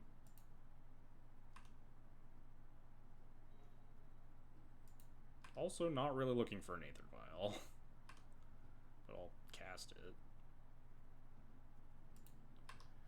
Yeah.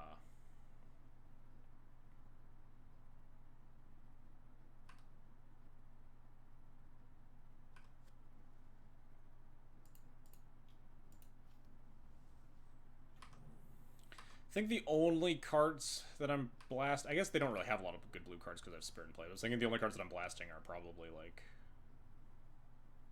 Oh. They probably have Fatal Push then? We can't Skyclave a Reanimated Solitude.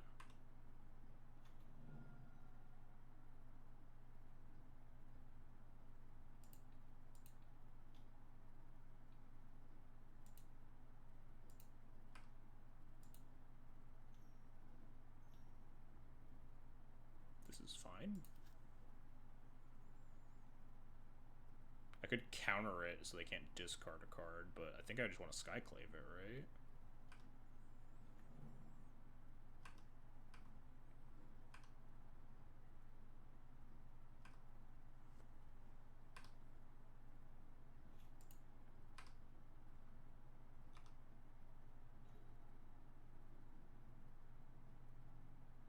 If they had a fatty, you would never... Oh, then it's just... Yeah, that's true.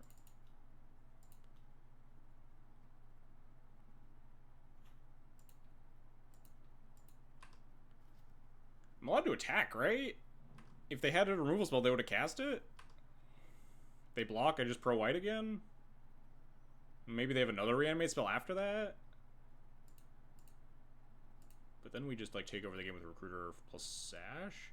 I guess that means we can afford to wait a turn, right? Because next turn we just get to win the game. Violent 2, Recruit, Sash.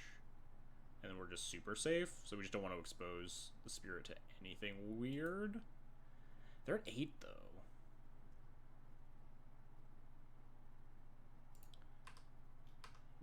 Maybe this attack is aggressive, huh? No, it's great. I'm a genius.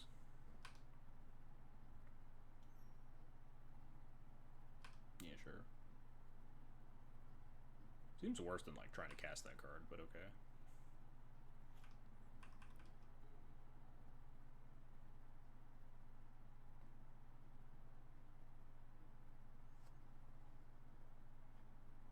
We did it! Look at that! We won the game.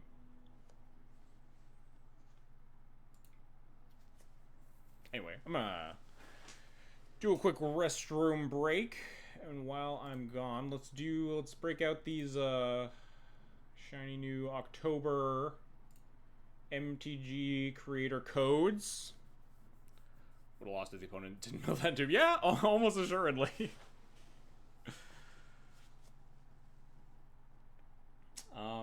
But let's do a giveaway, huh?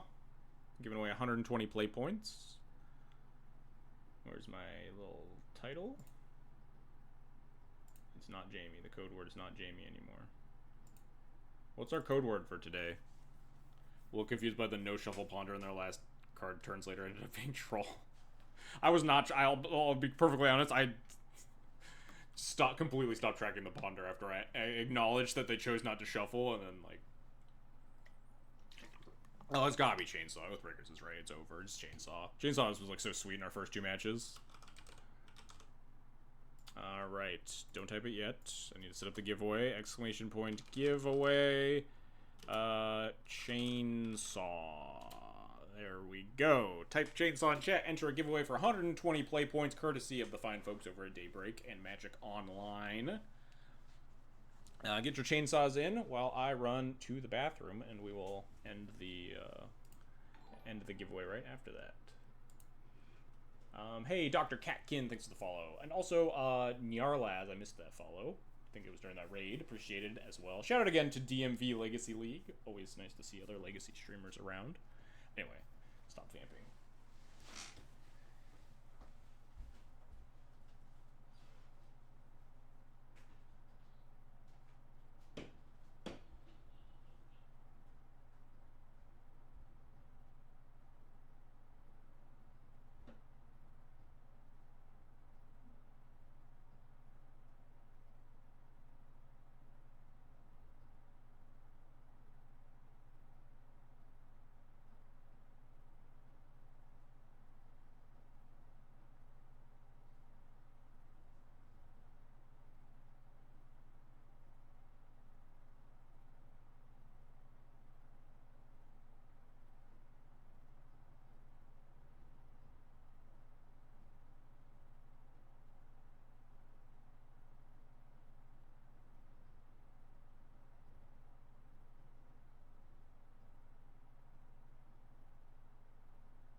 Alright, we're back.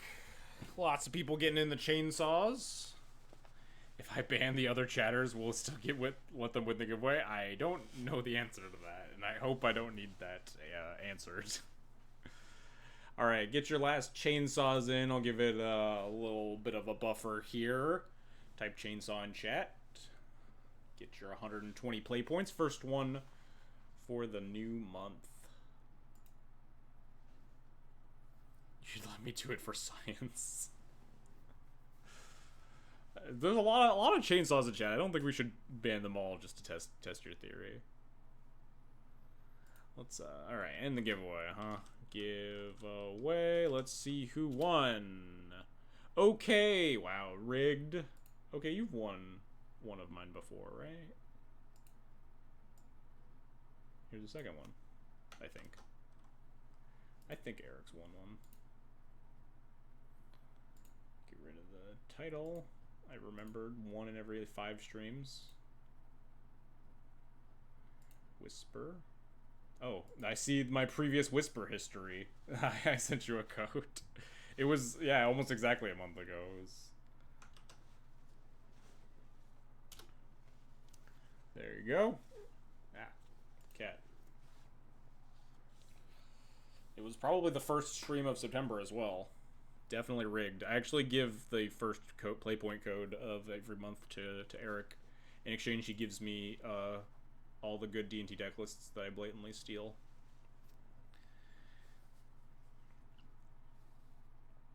Anyway, starting off the strong 3-0, playing against Cradle twice, and Scam, Frog, Reanimate, whatever the fuck you want to call it. I just keep calling it Scam because it's the same deck, let's be real. Even without, it's you know, Scamless Scam. We still call decks Delver, even without Delver.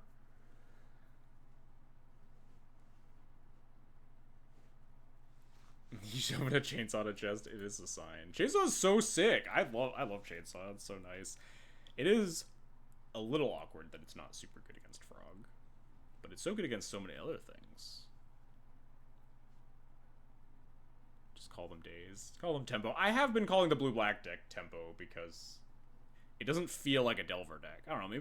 Maybe it's not having lightning bolts, or maybe that it's just a new deck that didn't just like was a Delver deck, added the new cards. It was a deck that popped up like around all of the new cards. So like it feels to me like there's a distinction between blue-black tempo and Grixis Delver, even though Grixis Delver doesn't have Delver. Maybe it's having not exclusively a million flyers. That might be it. I don't know. It might also just be like complete insane nonsense babbling. We'll keep. I think it's like fine. I think this is a Surveil turn 1 hand.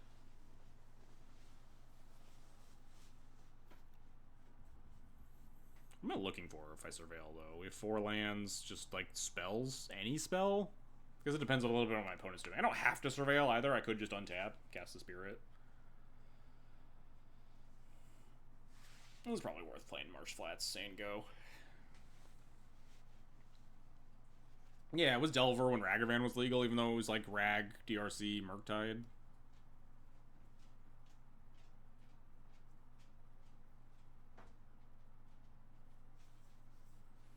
If you remember Gurmag Angler, Trinity Nemesis, or Young Pyromancer in your Delver deck, then like you need to be checked into an old folks' home. Those cards, like Delver's been mono flyers for like 3 years or something at this point. I want to mold to 5, which probably means that we're gonna fucking die, huh?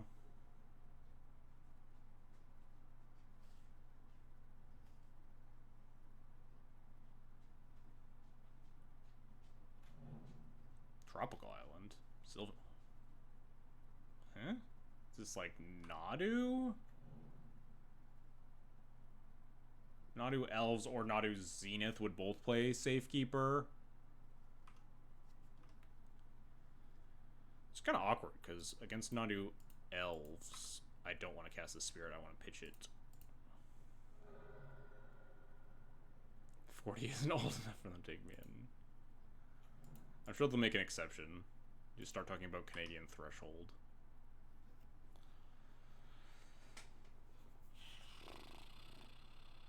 I kind of want to just solitude the Sylvan Safekeeper on turn 1. You just always get to kill it, right? They just never get to sack. They just never can ever sack a land, which means top this, play Spirit, hope they're on, or it's top this, pitch Spirit, play Mom, or it's mill this. I'd rather mill this if this was Nadu Elves, because it's game 1. I don't need the protection. If it's Nadu Zenith, I'd rather play Spirit. But I have really no way of knowing. I think I'm just gonna... If I mill this and then draw another land, though, it gets awkward, right? Hey, get out of here.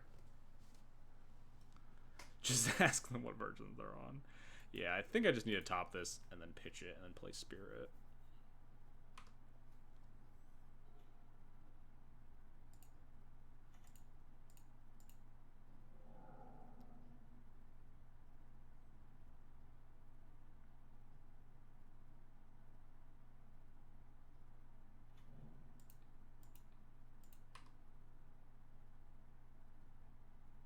Thanks, Spirit. Yeah. Funny and original joke, Adam. Thank you.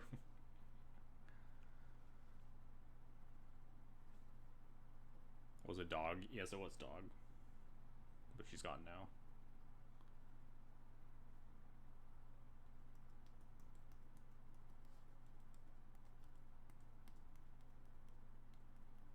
Are they thinking about sacking the land? I mean, maybe if they have like 3 more lands in hand, it might be worth it, huh? I would be perfectly okay with this exchange, though. Either way. I have to target the Safekeeper at some point. It's better to do it early, when it's not just free for them to do. This Recruiter probably goes and gets, like, Skyclave or Bombardiers or something. Sacking the land always pays off.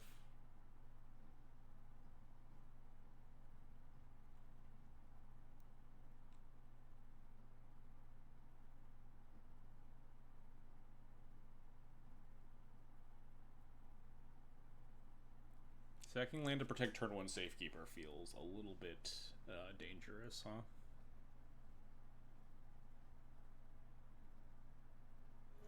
And they go for it. Alright.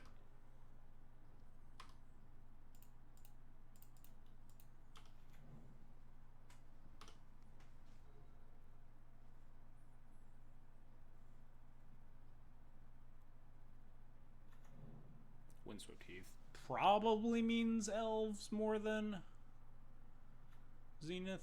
Nope. Basic Plains. Alright. Definitely not elves. I guess not definitely not elves, but almost assuredly not elves. I don't think they played the Basic Plains. I think I'm willing to jam into this here. I could trade for the Safekeeper that they just sacked a land protecting, and then we have, like, Recruit for an answer for Nomads. I always have Second Spirit if they really think that... If they, like, just snap off this block, we might just, like, Second Spirit plus Flooded Strand. Huh. Okay. I think I just Second Spirit in that case. The Nomads is gone. No longer as scared. GTA moment. GTA moment like 100 turns from now when we recruit Stoneforge and then cast GTA and then get the GTA online.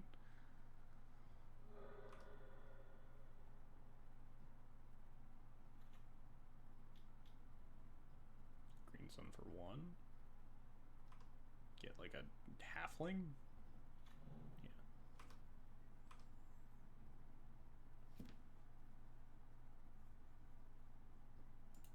What if Fury only cost a single red and was a 2/2 for 4? Oh man, if only.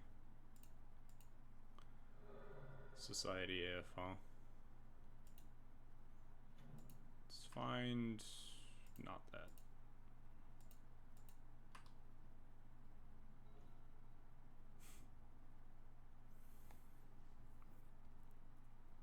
Yeah, what if GTA equipped on ATB?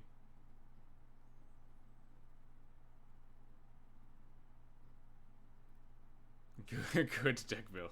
I mean, I'm fine casting it. I'm not fine with my opponent's mana. Do I attack? If they block with Safekeeper. They don't have any blue mana. They have 2 cards in hand. Just recruit something. I think I kind of like attacking again. Yeah, if they block with Halfling, I Magus. If they block with Safekeeper, then... But then what? What happens if they block with Safekeeper? Then I guess I'm, like, kind of fine with that, maybe? Yeah.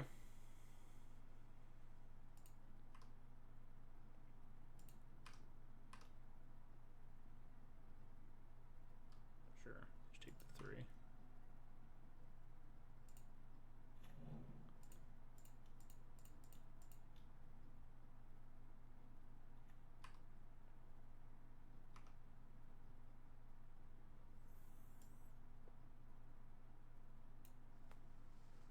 Is it just Skyclave? Could be... I think it might be Bombardiers. Bombardiers is kind of nice.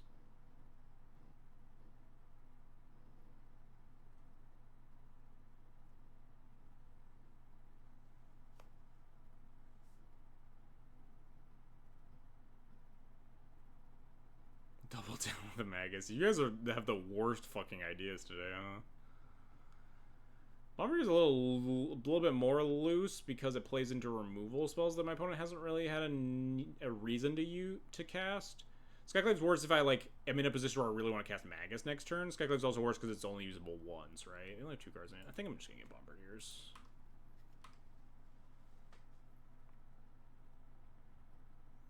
Stoneforge for Chain. Yeah, Stoneforge Chainsaw is certainly better than Skyclave, yeah.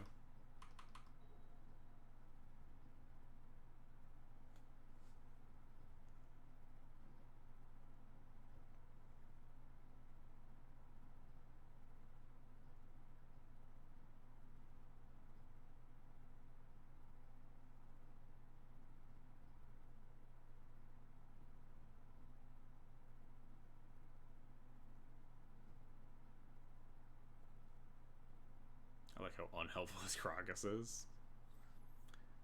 Yeah, I mean... I probably won't target a Nadu.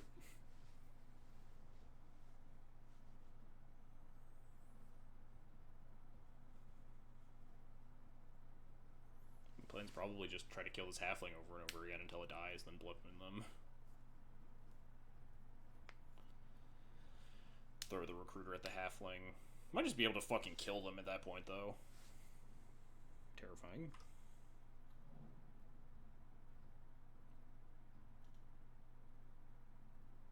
Green Sun for 1. Get another Halfling.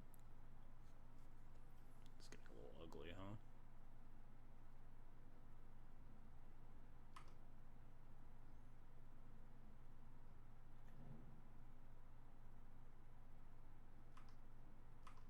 I don't even want to fucking draw here. Swords of Plowshares, I guess.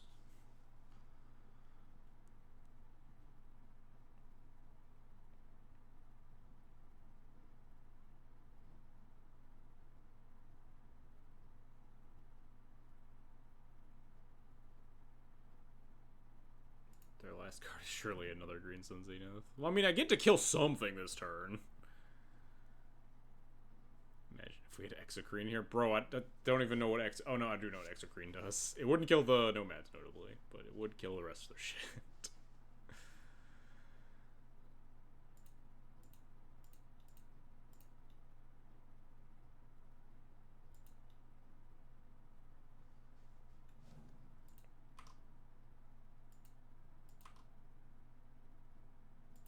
I think I'm attacking like this. If they double block with, Halfling plus Nomads, I just kill the Halfling, chuck a thing at another Halfling, something like that.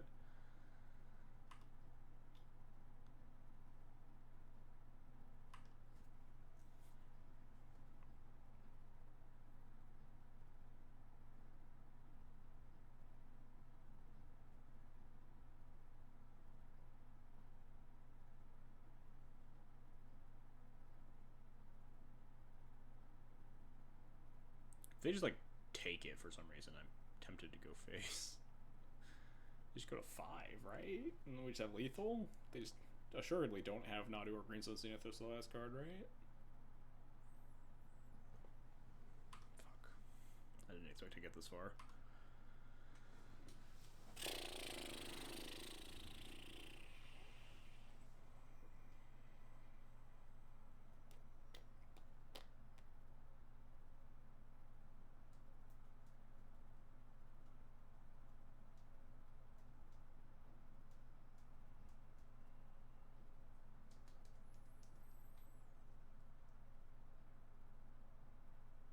I guess we like still threaten lethal or like really bad blocks next turn, even if we don't dome them here, right? You could just like cast Magus attack, and then they still like don't have very good blocks at all.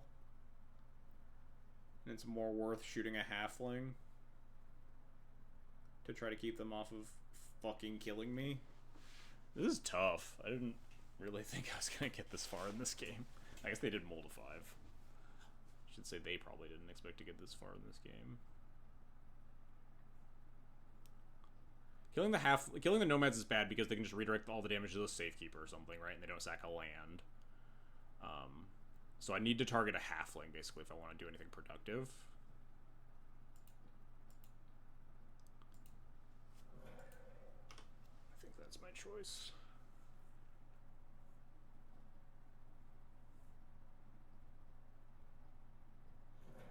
Just let it die. That's probably not good for me, huh?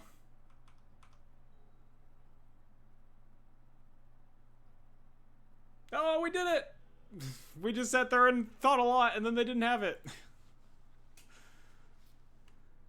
All according to plan.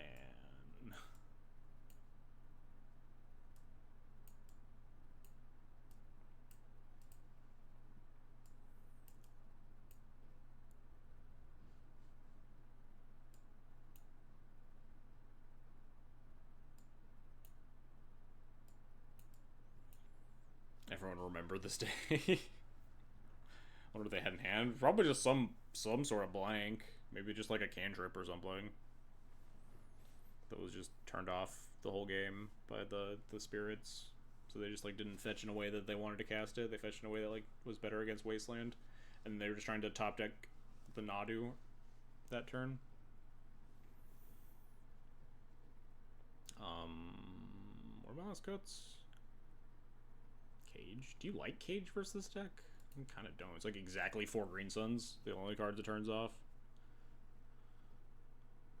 They cast so many Green Suns that game, but like it's like really narrow. So I'm already struggling to have cuts, right? At 82 cards. Am I boarding in more cages? We can cut the spirits, but like spirit attacks turns off 8 cards in their deck instead of 4 at least, right? They're worse cards. I guess arguably not. Brainstorm's pretty busted. We can cut these at Johnny's, huh? Johnny plus Bombardiers is like a good, like, you know, game end setup where you just kind of just kill everything that they have in play all the time. But you could definitely shave some number of a Johnny's, maybe. But, like, I still think I'd rather have these cards in my deck than Grafdigger's Cage. Sometimes they have Cord as well. That one was, like, pretty clearly not the Cord version. Maybe not pretty clearly, but yeah, no, double halfling plus the basic planes. They're like definitely not the Cord version. Could cut the Cauldron potentially. You're just always tutoring GTA and Chainsaw in this matchup.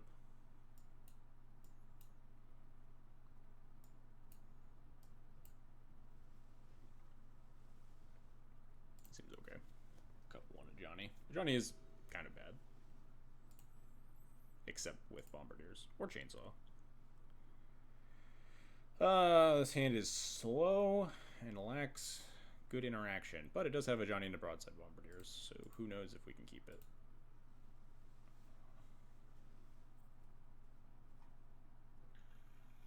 Keep. Just surveil into, like, Solitude or something.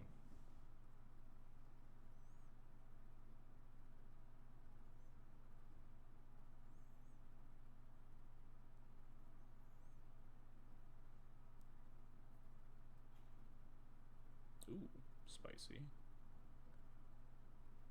Kind of awkward, because I really want to actually leave that up this turn. I might end up going turn 2 Stoneforge if I don't find more untapped lands to guarantee Broadside on 3. But I do think I want to leave up this blast. Maybe I don't. Maybe I just want to save this blast for Nadu and not leave it up this turn. I was thinking that with how this hand is set up, I guess we already have land 3 as well. With how this hand is set up, I kind of wanted to just blast anything, and just like tap out every turn. But maybe we just want to like play more reactively. How good a Johnny would have been for so many years of taxes, now it's fine. Yeah, 2017 D&T would have fucking killed for a Johnny. This is trophy match? No, this is match 4. I'm just gonna tap land. I'll top, like, removal spells. I'll bottom lands. My lands are not under any sort of duress.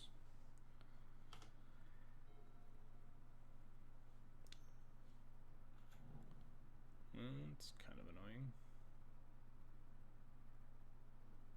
Just pass the turn, no land drop.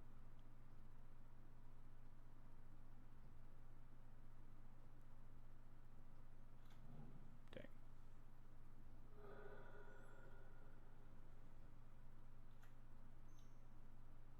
Well, that's really annoying, huh?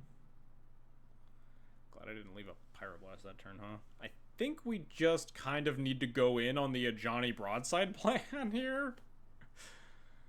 We just really need to kill everything my opponent has as fast as possible. Which means just shields down if they have it, they have it.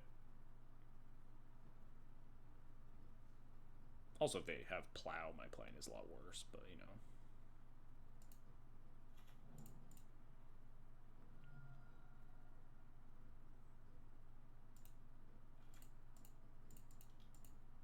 Not like holding up Pyroblast is very good here right now anyway, because they will just like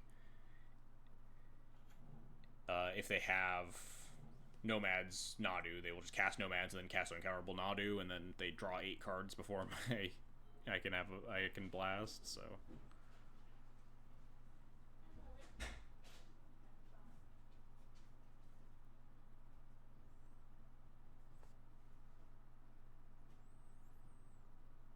is so bad against like Force of Will and Swords to Plowshares that like maybe I should have just gone for Mystic into Chainsaw.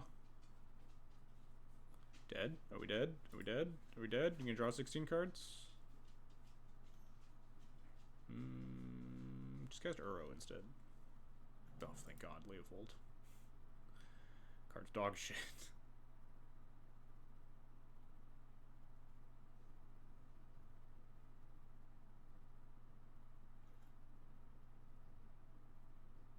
Three cards in hand. It's actually kind of awkward that they draw 2 cards if I kill both their halflings, huh? Could flip my... This card's dog shit. Wow, this card's actually super obnoxious here.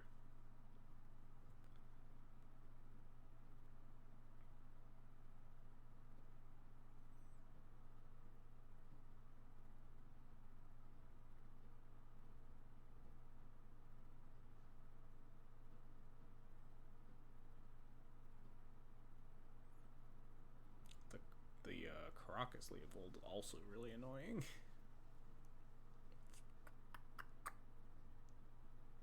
I think it's just Broadside send it.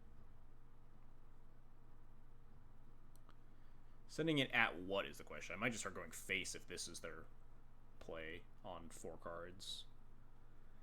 They might Caracas Ajani if you play a second. Yeah, they might Caracas Ajani if I sacked the Cat Warrior Bombarders too. They might just also Plow. I think this is still my best play.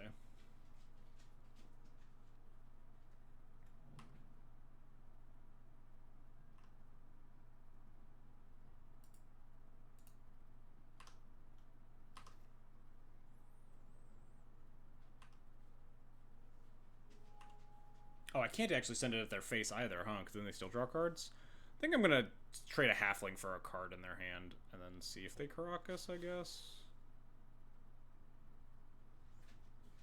I forgot how annoying. Forgot how annoying Leovold is.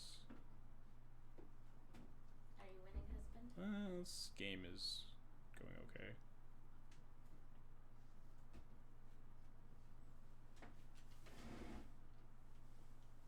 Crocus here is like fine.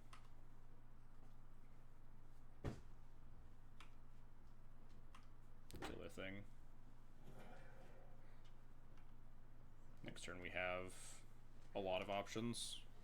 Probably like a Johnny plus Pyroblast in some fashion.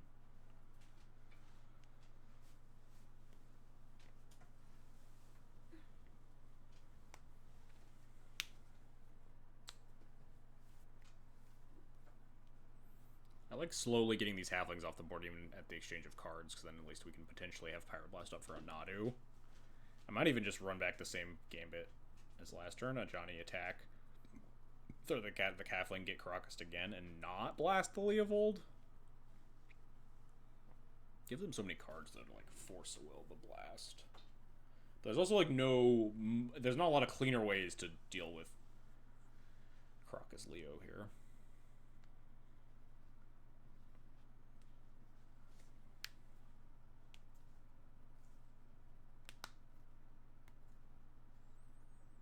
We'll see how these next turns work out.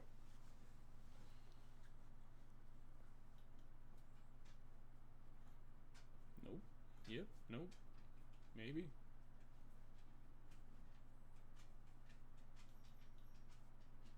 Tapping the Crocus. Casting Green Sun Zenith. Ending, sure. Shields are down. Do we kill the Leovold now? Ooh. Huh.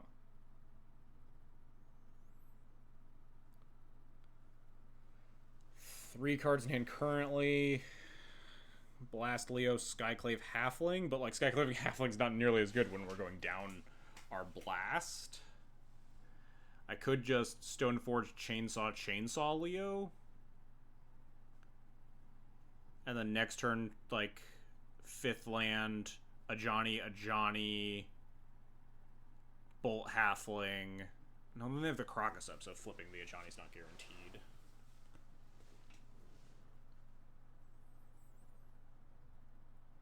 I could just Skyclave Leo.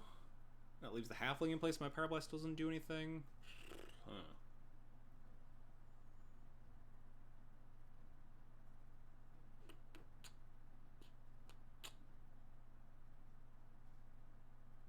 Talking mad shit about this Leovold now. It's annoying as fuck.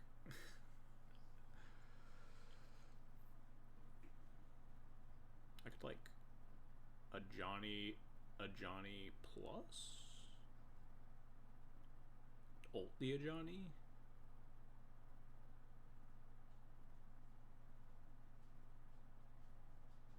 Skyclave Halfling and leave up Reb. It's an option. I don't love it. Their hand really feels like they don't have a Nadu in it. Ult Ajani kind of sexy. I mean, it's not bad. Plus makes 2 3/2s. They block well. It kills 2 of their creatures next turn. It ain't bad. A Johnny plus into like ult Stoneforge Chainsaw Pyroblast is like pretty decent. A Johnny does not kill Leovold. We have no red permanents in play. Otherwise that'd be more reasonable.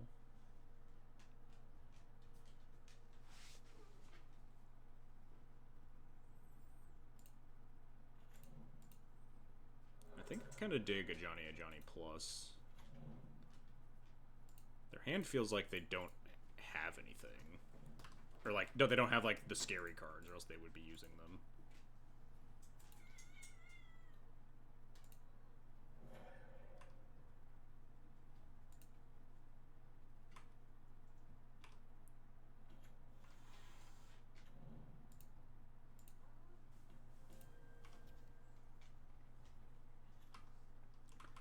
Two 3/2s means that they don't have very good attacks into the Ajani.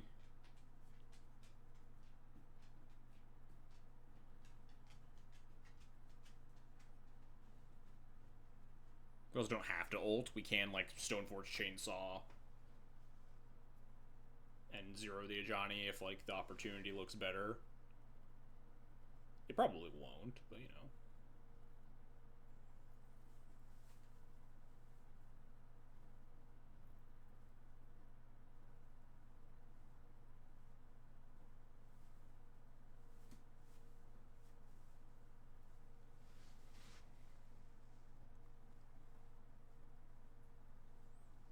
Stoneforge Chainsaw make dudes pretty good at starting to clean things up. Yeah, I'd like to clean things up without them drawing a bunch of cards off this Leovold, which is why the ult's so enticing, right? I guess they would just sack the Halfling and the Arbor, and then we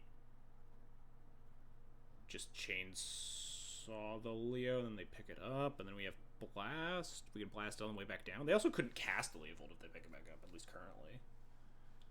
Because we'd be killing the Halfling. They could also just, fucking kill us this turn, who knows. Tank, tank, tank, greens on Nadu, Nomad's dead. I have nothing. Put your Nadu into play, opponent.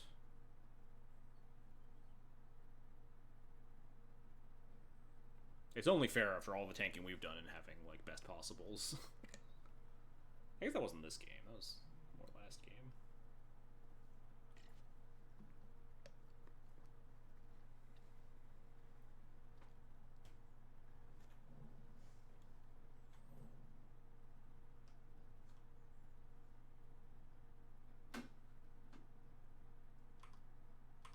They're just gonna play Nadu into my Ajani ult.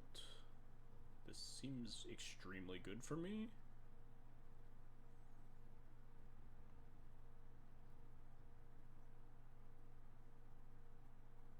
I will block. Trust me.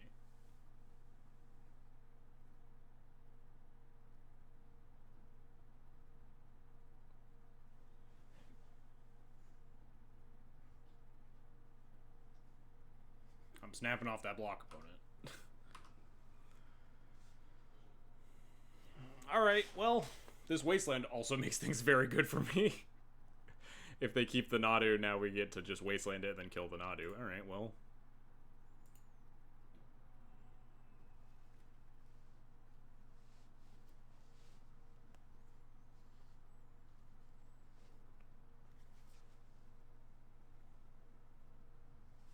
They keep Nadu, I guess, would be my instinct. Yeah, that's how that card works, huh? Crocus targeting the Leo, that's fine. I forgot that Leo counts for your own stuff targeting him. Put Force Will in hand. That's kind of annoying, honestly. They can pair the Force with the with the Leo they're putting in their hand. Oh no, that's not how that works. That's how Nadu works, duh. Leo only works on your own stuff, on your opponent's stuff, right? I'm not insane. I'm not getting gaslit. That's why, yeah, they're revealed because it's Nadu. I just haven't played for Leovold in 100 years. No black source on board for Leo, yeah. Wait, does this not kill Dryad Arbor? Oh, yeah, sack amongst the non-land permanents. Fair enough. Fair enough. Does not kill Dryad Arbor. Alright, now we Skyclave, they force, we blast the force. Do I also Wasteland? Probably not.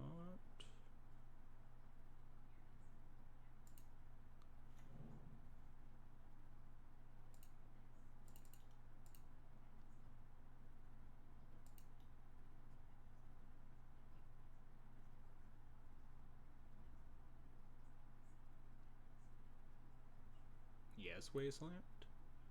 And probably... They just let this resolve? Kind of crazy to me.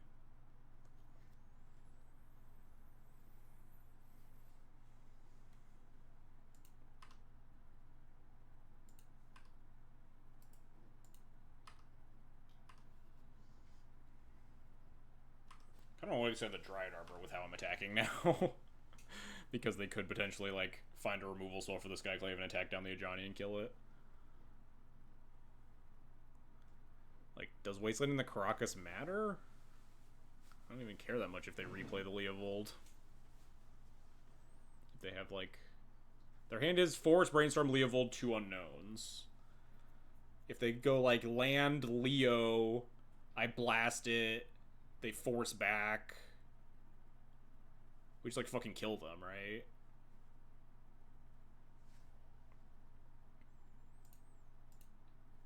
But leaving the Dryad Arbor is nice for when we, like, go get Chainsaw next turn or something. Wasteland I guess we could wait. But then if they have removal spell, we just need to wasteland it anyway and then use the mana for stuff.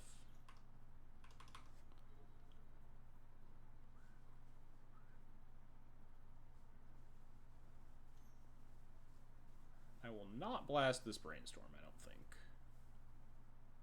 Let them attack and then waste. I guess that is true. Doesn't waste the mana that way. I'm gonna let Brainstorm resolve.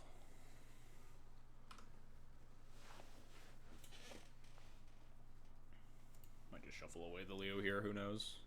Second Nadu in hand. I mean, yeah, if they have second Nadu plus, like, Force plus whatever, you know, like, we can beat second Nadu some of the time. Let's just recast Leo, and then I blast when they force. Do I even blast the Leo?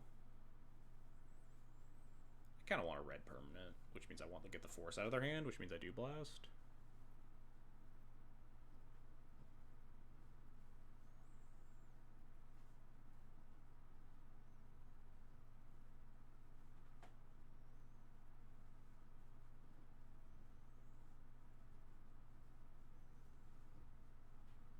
What if they don't force? Then they die. If I blast Leo and they don't force, they just take 10. I just plus the Johnny and attack them for 10. I guess they could have Plow.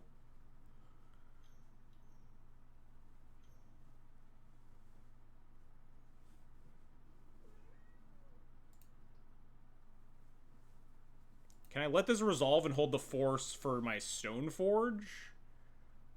And hold the Power Blast to resolve my Stoneforge for Chainsaw and just Chainsaw the Leovold and then zero the Ajani and just kill them? Untap, Witch Enchanter, Stoneforge, Chainsaw, target Leovold. They do whatever. Yeah, maybe we just let this resolve, yeah. Whenever your opponent becomes a target ability, spell opponent controls. Okay, not insane. I'm second guessing myself so much here. This game's weird.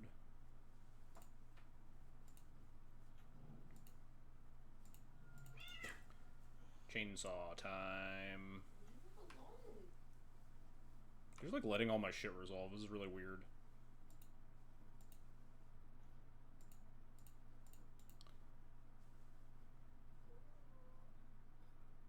Force. You gotta force this. This is like infinity damage. Okay.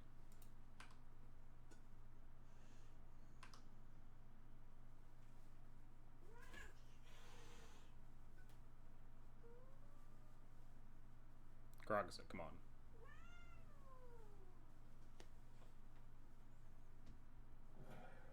What is happening?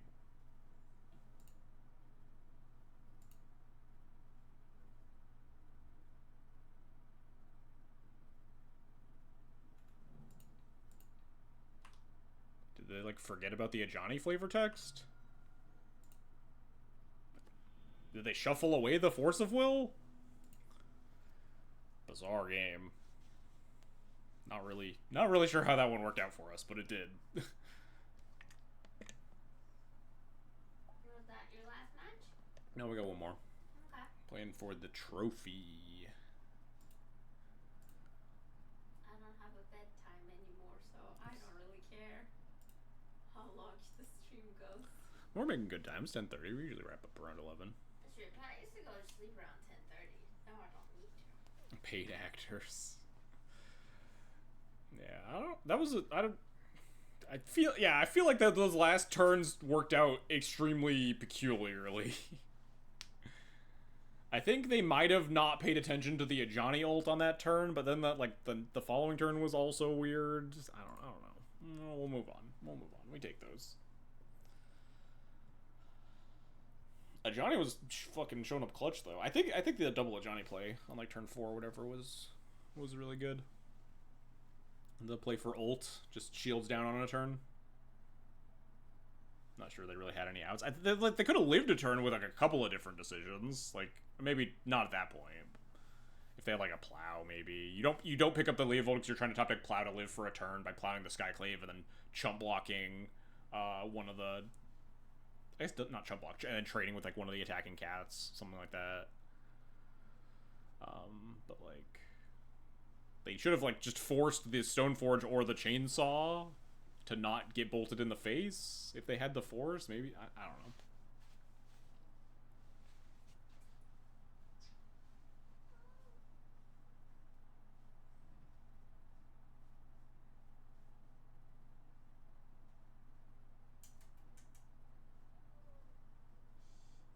Kitty. She's up to no good. Hey, quit chewing on the bag, stupid. No, I can't stop her. Oh, I can't stop her either, so I guess she'll eat plastic.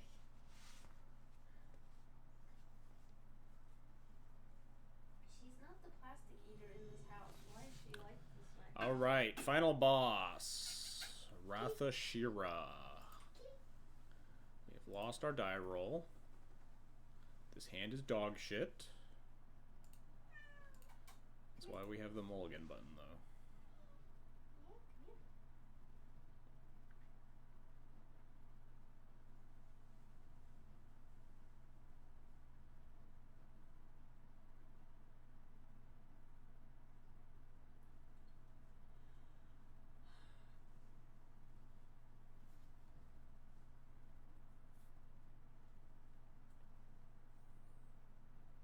Maybe the opponent just doesn't show up. Maybe they're in a tide.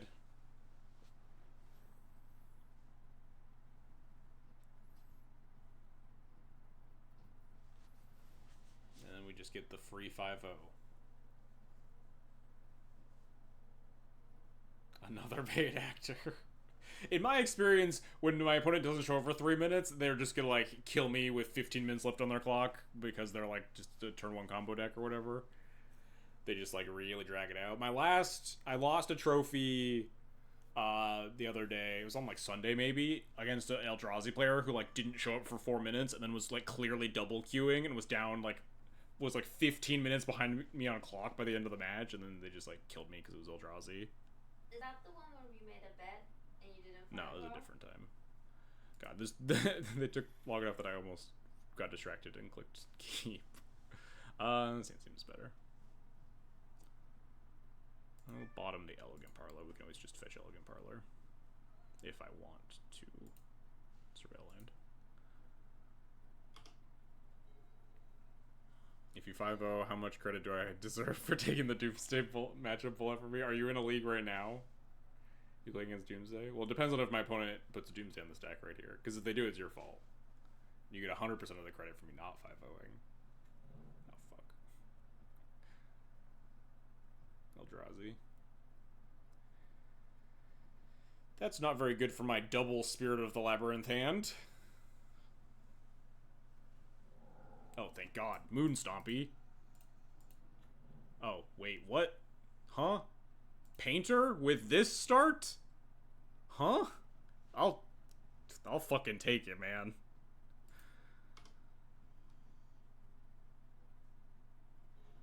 Oh, shit. Incredible draw, too.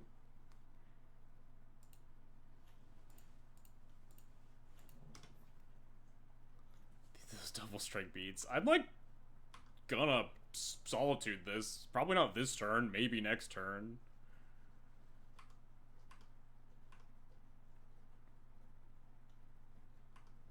I think I'm taking this for at least one turn. Maybe I'm not. Like, what? I'm gonna have to kill this thing for like I'm gonna take like what 8 from it or something. I think I kill it.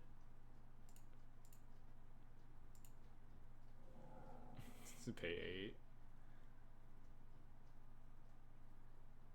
Let's see if we get burned. It'll be really funny if at the start of the stream I was like, we could like cut the GTA for an Emrakul one would probably be better, and then we like lose the 5-0 to Painter when the GTA never came up.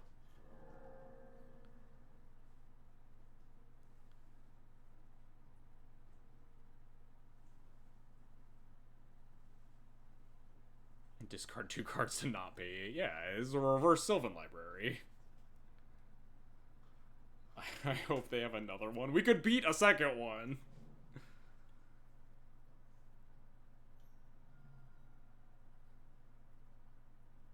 Can we? I mean, not with this hand we can't. Oh, we're so fucking dead. Draw, like, Skyclave, Recruit the Guard. Another Crocus, perfect. Let's surveil. Well, it's a good thing we Solitude it, huh? Because, like, we were never going to be able to Solitude through this Fixing Bubble anyway. They might cycle a Fixing Bubble now, though. Or not.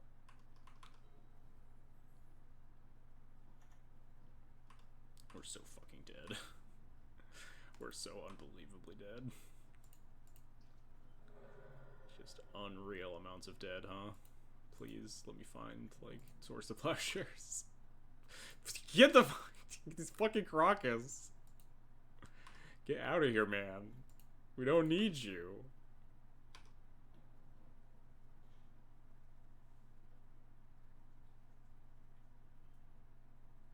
I think I just wasteland this Ancient Tomb. I think that's like my only my only avenue here. They don't have a Saga. They would have played a Saga.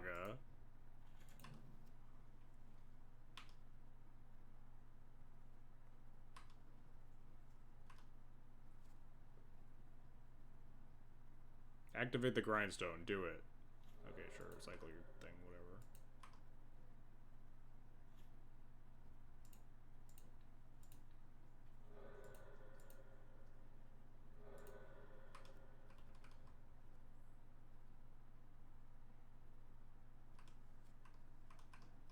I'm putting in this fucking Spirit of the Labyrinth.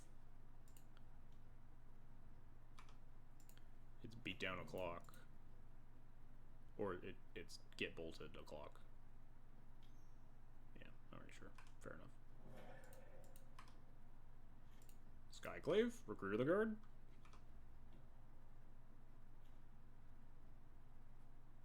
I don't even want to fucking cast this. I just want to put Yori into my hand so I can take the Vial up to 4 next turn and still like cast a 3.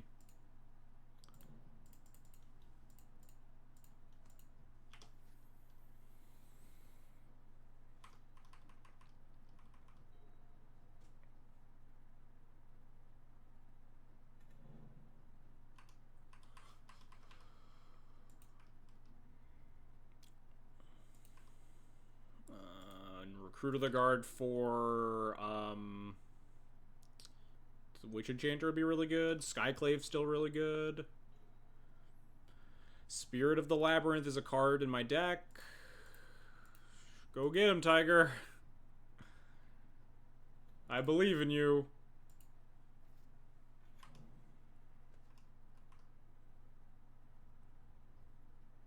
Simply draw a Recruiter for Witch Enchanter. Yeah, like I would take Skyclave.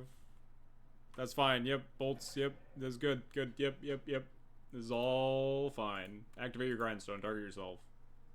Mill 3 Painter Servants. And then also have no... Never mind. Actually, scratch all that. Just don't activate it. Yeah, perfect. That would be very hard. Yeah, it only mills 2 cards, huh?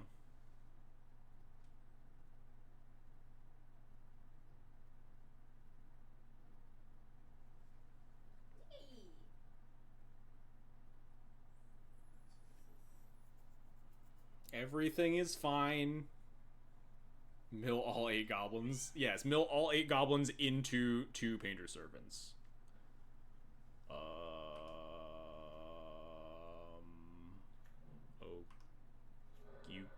you got it.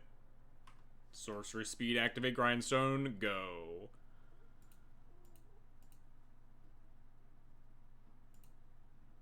What even makes sense to be in their hand here? Your guys are as good as mine. Come on, deck. Come on, deck. Spirit of the Labyrinth. Skyclave Apparition. Or not Spirit of the... Hang on, no. It's no Spirit of the Labyrinth. I don't want the other Spirit of the Labyrinth. Skyclave Apparition. Recruiter the Guard. Witch Enchanter.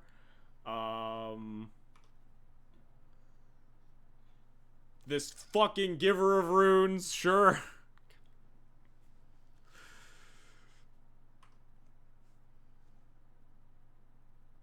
I'm gonna fucking vial it in.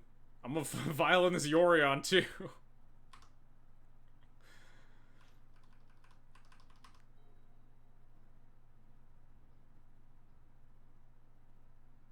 So many good top decks. 3-turn clock, yeah. Oh no!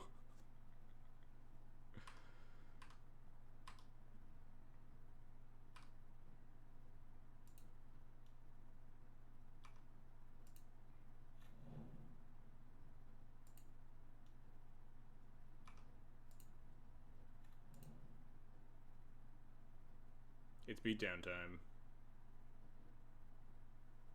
Beatdowns have been acquired. Blast it. Go for it. All Caracas. Blast it.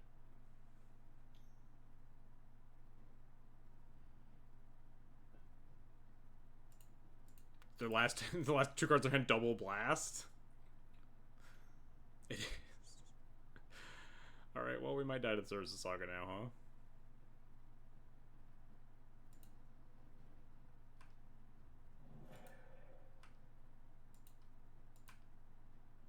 Recruiter to the Guard, Skyclave Apparition.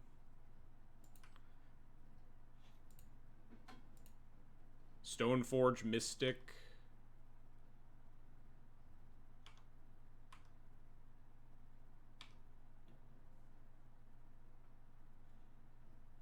Alright, hang on. What do we do here?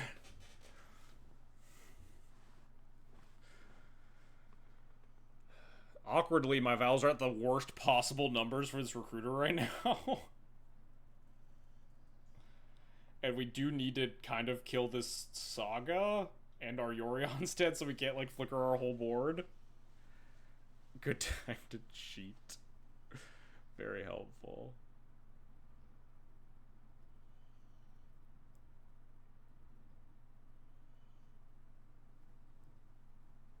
So we are dead if my opponent draws Painter's Servant at any point in this game, unless we recruit for exactly Solitude right now. Mr. X Jake would probably be good here. I mean, not... I guess with the Giver of Runes, maybe, because we could attack into a 2-2. Or a 3-3. But then we'd still be dead shields down to Painter's Servant. I just need to figure out what I can and can't beat. We don't have a Lauren. That would be real sick. We don't have Lauren. She kills those. Not if you attack with the Felia and then they activate Saga after attacks and then block you, which is one of the many reasons I don't like Felia. Not actually good against the card Ursa Saga.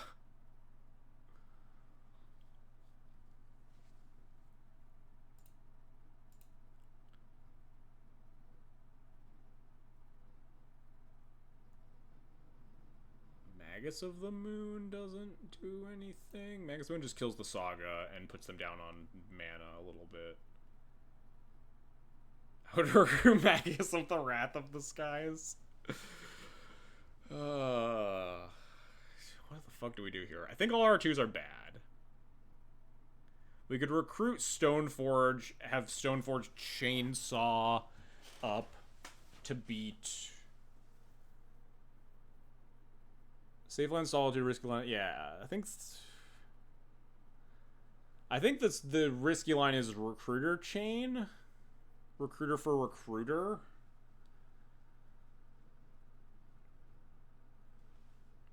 You could start in a Johnny Chain. Oh, just like recruit a Johnny Caracas, and just hope my opponent never top decks Painter Servant the whole game. That sounds mortifying. Chainsaw doesn't seem to be anything. I mean, you hold up Chainsaw at instant speed after the first turn, right? And then you can kill Painter. Solitude might not beat the Saga, that is correct. There's a chance it doesn't. I think with the Giver of Runes, we'd have a decent shot of beating the Saga, though. But it is, like, not 100% for sure. Recruit Wisp. Yeah, that was what I meant.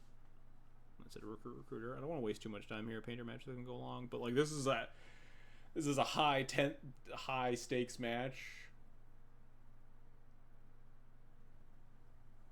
If I recruit Wisp, then what do I do the following turn? We'll just cast Wisp on Recruiter. Get... If I want to kill the Saga, I can't. I'm just holding up, like, Skyclave for the rest of the game. And I have Wisp, Recruiter, Giver. Recruit Emperor of Bones, reanimate Yorion. Thanks, chat. If I don't need to worry about the saga, I just recruit Solitude. But I don't know if that's exactly correct.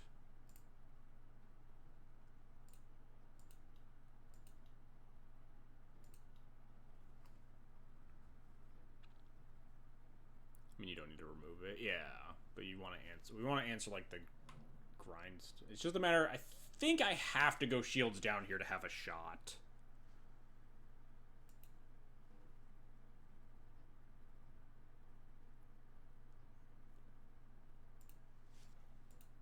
I think I have to go shields down here. It's also kind of annoying because there's a chance they have main deck Pithing Needle. Right? And they could, like, Pithing Needle my Vials.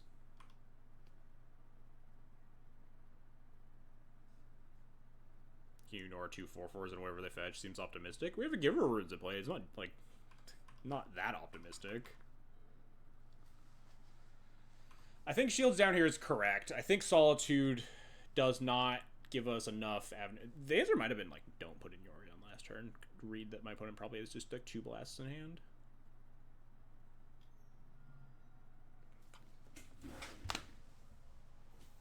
What? Are you okay? Maybe they don't activate.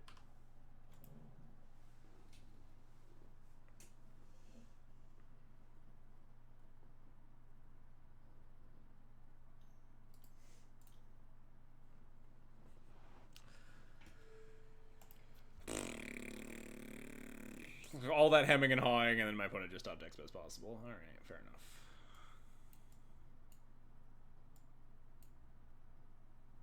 Justice for Painter players everywhere. Yeah, it's a tough spot. It's hard to not be results oriented about that.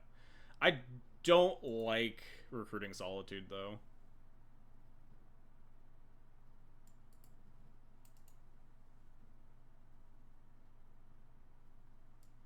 Fucking Giver Runes out of my deck. Actually, Giver Runes probably okay in this match. Oh, Pro Colorless doesn't matter a ton. Let's figure out what sucks first. These fucking Spirit Elaborates that we kept drawing. That's just 80. We board in the 3rd Magus. I stand by not recruiting Solitude there. Just unfortunate that my opponent hit their 4-outer that specific turn. It's also just, like, comical the amount of time I spent thinking about it, and then just, like, ending up deciding on, like, Stoneforge, Flicker Wiz, blah, blah, blah, blah. I don't think Solitude is necessarily losing slower. I think we have pretty decent odds of drawing cards in our deck that can beat some Saga tokens. Not holding your... Yeah, I think there's a chance I didn't want to put in Yorion, but also we had nothing. But, like, can we read our opponent's hand of being anything except exactly Double Blast? If it's Double Blast, we don't want to put in Yorion because we just put in the Giver Prunes on tap, and then with Caracas plus Giver, we have double protection. But, like, I also wanted to kill my opponent because I had literal nothing, right?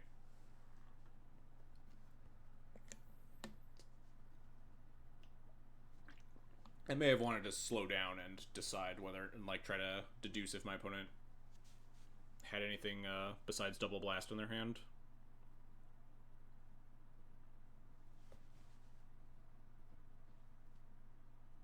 It could have been, like, Blast Bolt. Right? We never gave them another Bolt target.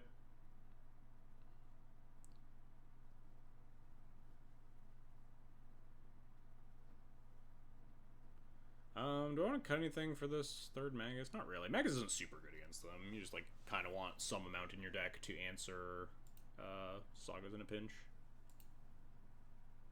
I already used 2, though. I've seen... I guess it's usually 4 bolts in the 75. This hand is kind of terrible, but also it's got a Wrath of the Skies that's pretty fucked up. 2nd Grindstone. Non-cert have their own Magus. Not in their deck. It'd be fucking insane to board in Magus.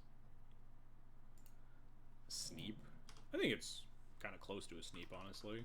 You get, like, Surveil, Wrath. It's bad against some number of their draws.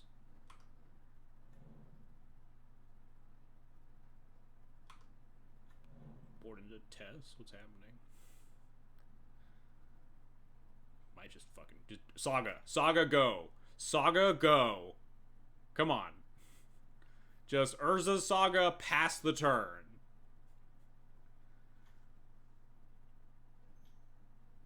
Alright, fine. I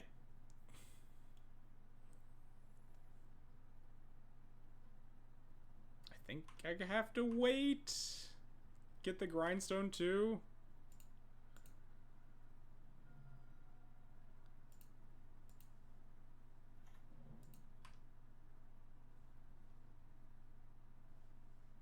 Maybe not. Maybe I just take my 2 for 1. I don't want them to cast something off the pedal is the issue. So it's like a really good moment to cast a Saga for, or to cast a Wrath for 0.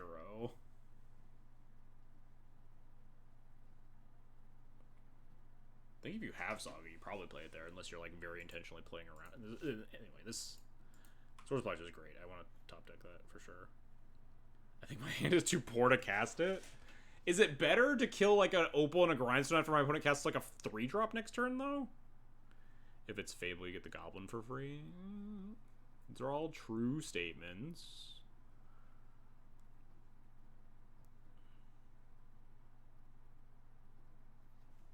I guess we can just plow a thing now, huh? You've twisted my arm, chat. Maybe they just won't sack the pedal. Maybe they'll just like cast 2 more 1-drops. It's kind of awkward if they have like Painter hold up Reb. I guess we just plow the Painter then, and they Reb that, and then we Wrath the rest of their board. But then the Painter's still alive. I don't know. My brain's starting to short circuit. I just wish I had an Emrakul in my deck instead of a GT. We did establish it is justice if I lose, though. Oh, chat, you're geniuses! Chat's so smart. Why do I even play? Why does I should just let chat play for me?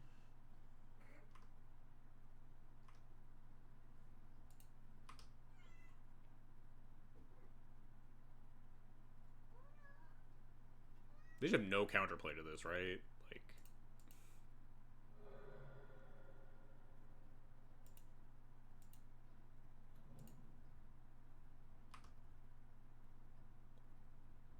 I don't. Maybe I do want this actually. Like, it pairs with the Bombardiers on turn 4, I guess, to get a lightning bolt out of the deal.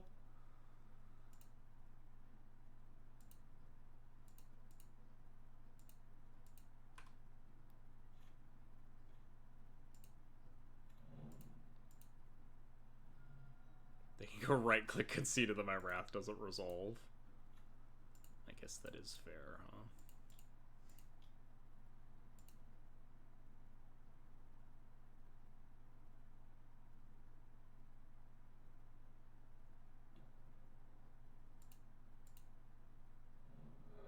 I'm impressed they didn't I don't know, maybe we hold it for more value. Shut the fuck up. Get out of here.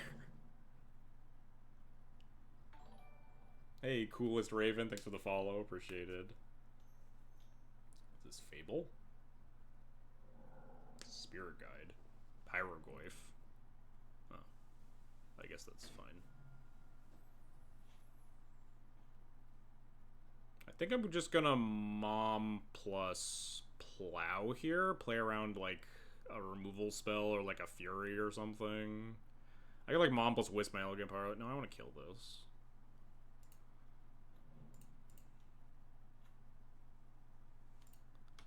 The One Ring would have been really funny there. That, honestly, yeah, I would have deserved it.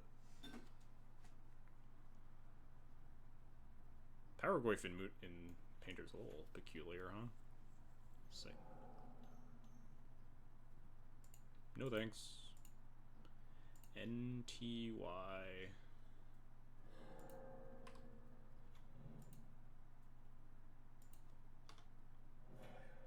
Thing's huge. Voice jacked as fuck. And if 3 drops at 5 mana, impossible to really sequence to play around, huh? I'm just gonna Flicker Wisp my Parlor here.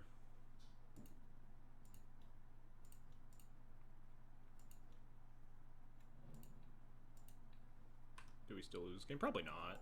It's pretty easy to chump block a Pyroglyph.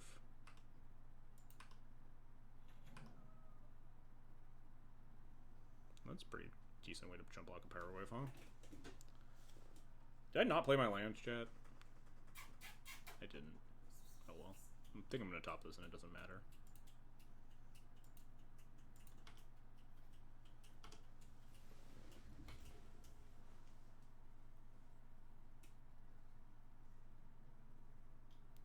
I think I'll also block this.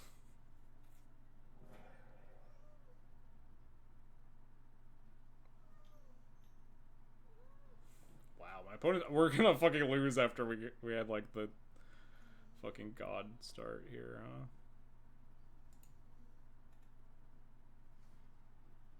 Go lose to a fucking 6/7 Pyroglyph. Mom, Broadside Bombardiers lose to Fury. We are getting moon stomped.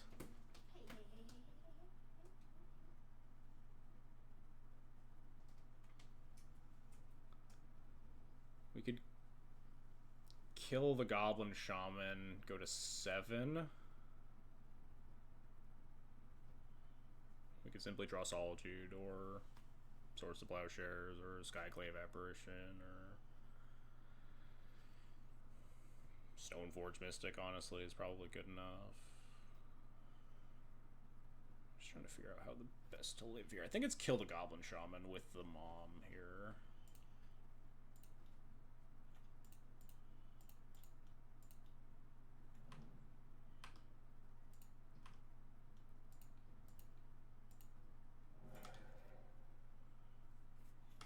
Draw like any 2-drop, we can clear the Goyf, right?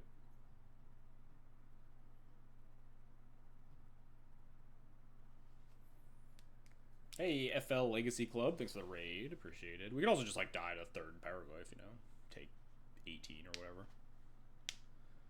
That's what we deserve. At least we wouldn't lose to not having Emrakul if we died that way.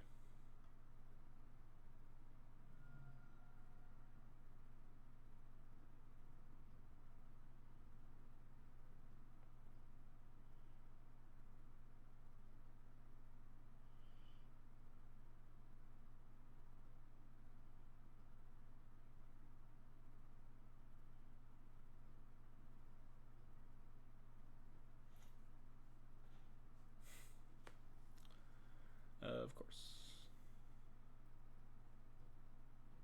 I mean, Broadside, go, chump block. Broadside, put Yorion in hand, go, chump block, attack, throw Yorion at the Pyroglyph. And then they have a flipped Fable. We wasteland the City of Traders. We die to, like, Lightning Bolt. Yeah, if we drew Skyclave, we could sack it with the trigger on the stack, and they don't get a 4/4 token. I'll just, you know, die to Fury here, it's fine. Possibly able to block bounce. That might be wiser, huh?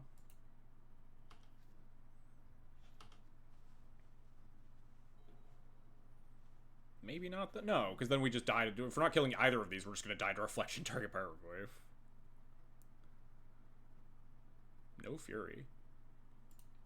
Big upside.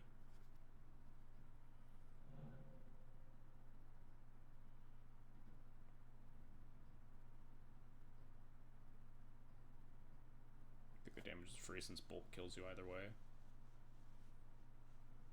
I mean, Bolt in 2 turns might not kill me if we survive to here. But I guess maybe go to 1, clear their whole board is better.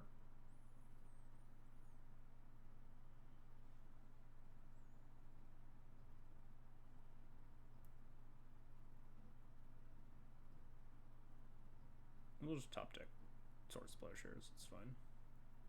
Skyclave Apparition is actually maybe the best, or like Recruiter of the Guard.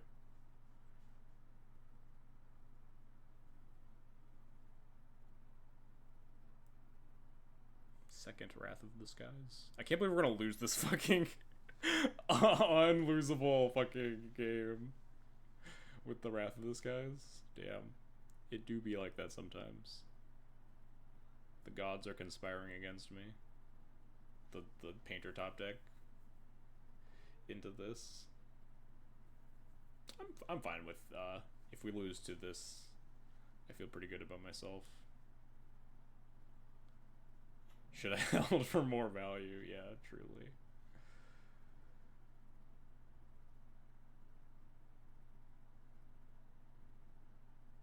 I guess it would be pretty bad to be at 1 versus this, huh? Because we couldn't, like, attack, sack my whole board. Oh no, stop casting more spells. This is just like their last card is Lightning Bolt and we're dead. Like, very distinctly, there's no other possible outcome.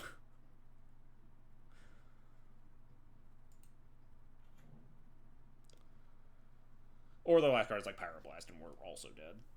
Because they get to counter my fucking Yorion. I'll cry. Those, I don't know why I'm like slow rolling those. We just need to cast our Yorion and attack. If we attack first, they just double block and then we die. I guess we don't die because we could like Yorion. No, we kill the Fable in that case. And then we could like chump block the Pyro with the Yorion Karakas for a while, but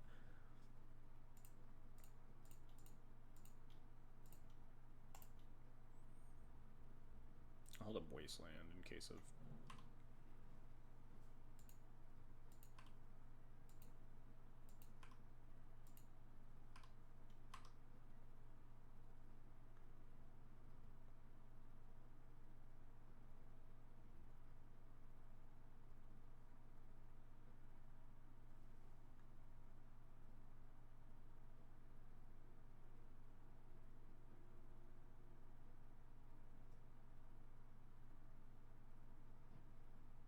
We could have Yorion post combat. No, yeah, then they do get to do the blocking thing, and we're stuck like Yorion Karakasing instead. That's what I was just talking about. This way, now, if they really want to double block, we can kill the Reflection for Bombardiers, and it's a Welder versus us with like 7 lands in play, which is a winnable board state if we can draw. Likely, they should just, you know, keep the Reflection because it's busted. But we get to keep Bombardiers and potentially kill the Reflection the following turn.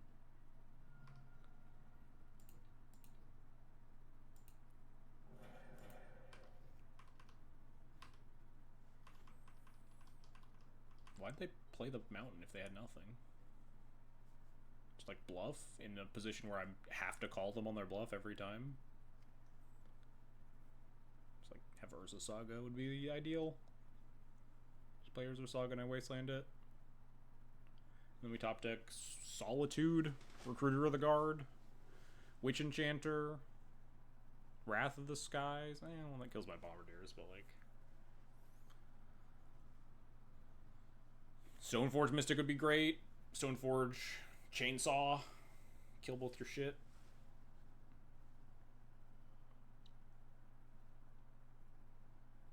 Stoneforge Sash might actually be better. I don't know. Baneslayer Angel, yeah, Baneslayer Angel would be a great top deck. It's a little scary in the face of a Kiki, because they could just, you know, Fury my Baneslayer Angel to death and then attack me. But, you know.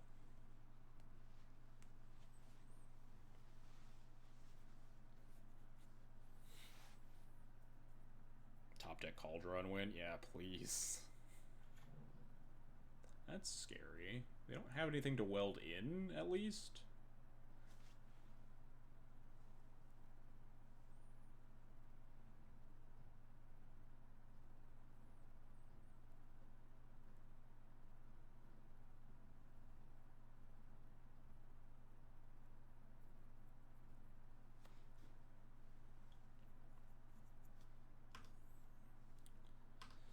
Attack for 3. Alright. I wonder if I'm supposed to wasteland this Great Furnace. I don't think I'm supposed to do it now. I don't think I'm supposed to fetch. I don't think fetch for thinning is good here against the Bolt deck. Although, again, we are pretty functionally dead to Bolt regardless. But I think we just untap. I mean, it kills the Reflection and surveils me one, right?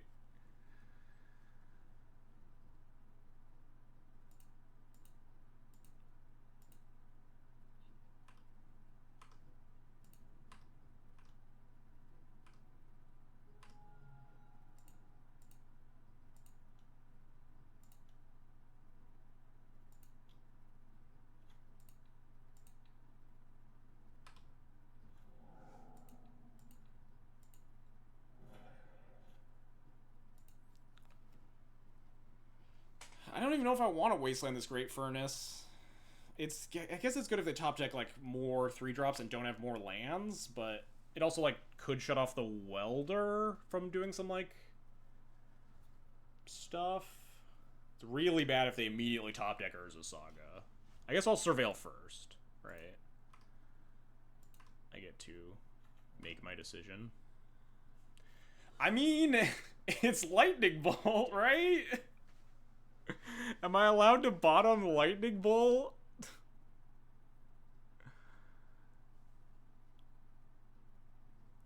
Who's the person that just came into chat that was like talking about me always surveilling Mom to the top? I don't think I'm allowed to bottom like spells here. You don't have any divinations? No. We do have divinations. We have Recruiter of the Guard. That's divination. Well, now we're dead to Lightning Bolt for the rest of the like literal Lightning Bolt for the rest of the game, but a Johnny best draw. A Johnny's best draw by a mile, yeah. We have 15 moms in the deck. Something like that, yeah. We're just dead and you're just gonna bolt me and attack me. After like 4, like, they would have had to just draw the bolt because you would have just bolted the broadside bombardiers.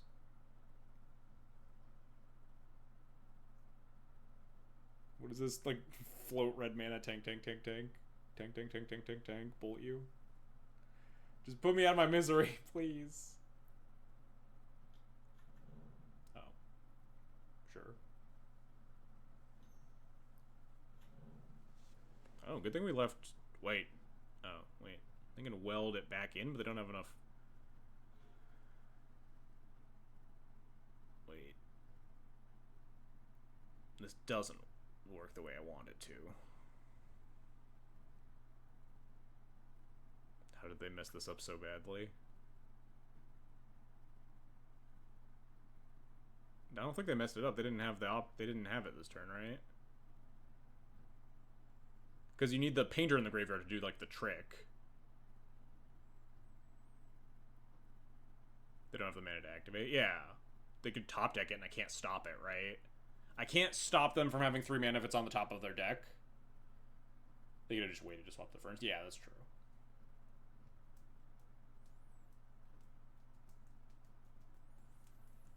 Yeah, I can't stop it. I'm just wondering, like, which is the better kill here. It's got to be killing the painter, right?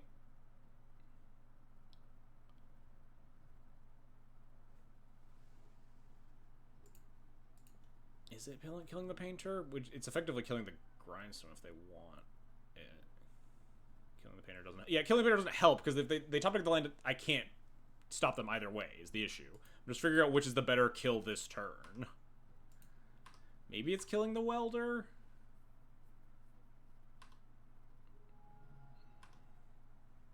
Painter, because if they draw blast, they don't have the right artifact to play. And then they just weld the right artifact in play and then have blast.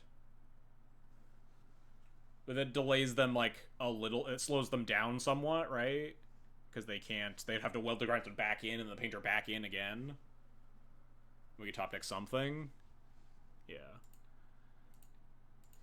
I should, like, actually play fast, because I'm going to time out in game 3 if we fucking get there. I should be fetching to thin at this point, because I'm already dead to bolts, because they could just attack me and then lightning bolt me. Killing painter means we aren't dead to opal. Fair enough. They probably only have the 1 opal in their deck, though.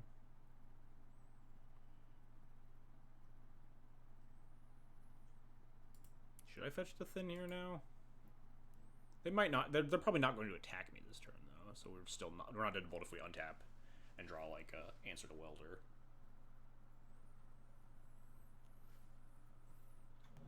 Oh, God damn it! This is tank.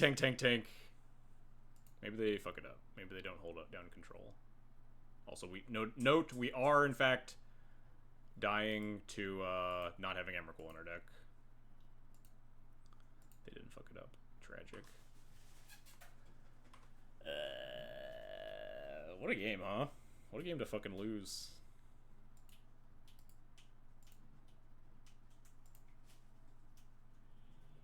Dang. Well, now we're 100% justified and we need to put Emrakul in the deck, right? Arena, MTG Arena, GFI. I think that match was, like, actually, like, kind of... Well, maybe not this match. That game was, like, kind of sick. for like how ahead we were, and then like super dying, and then like hanging on by a thread for a bunch of turns. Game 1 was like just miserable because both decks just firing on no cylinders. And then my opponent just like drew slightly better than I did. Game 2 was sick. I don't know. That feels like what Magic's all about, right? Me casting Wrath on turn 3 and being like, how could I possibly lose this game? And then almost losing and then scraping back into it. And then my opponent finding like the Landford Painter. We didn't know if we were like, we could have missed again. We could have drawn another land, right? And they have another chance. I don't know. That game was sweet. The deck is very clearly good against like what we plan to beat. Like we played against Cradle, Reanimator, Nadu, Zenith, and Painter. These are a bunch of decks that are like the decks that are on my radar that I am trying to beat with this build, and then we did very well against them. And then we also lost to Painter in a match that like we were talking about maybe adding Emrakul because of the amount of Painter around. So I don't know. This seems like a good proof of concept of how the deck's doing. It's also obviously sad to miss the trophy, but you know, we don't always need the trophy when leagues are a good learning experience like that. Cope.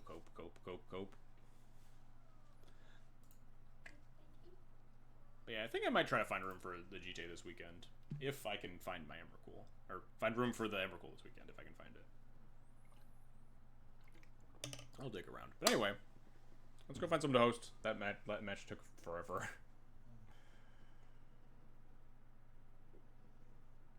Who's streaming at 11 o'clock at night?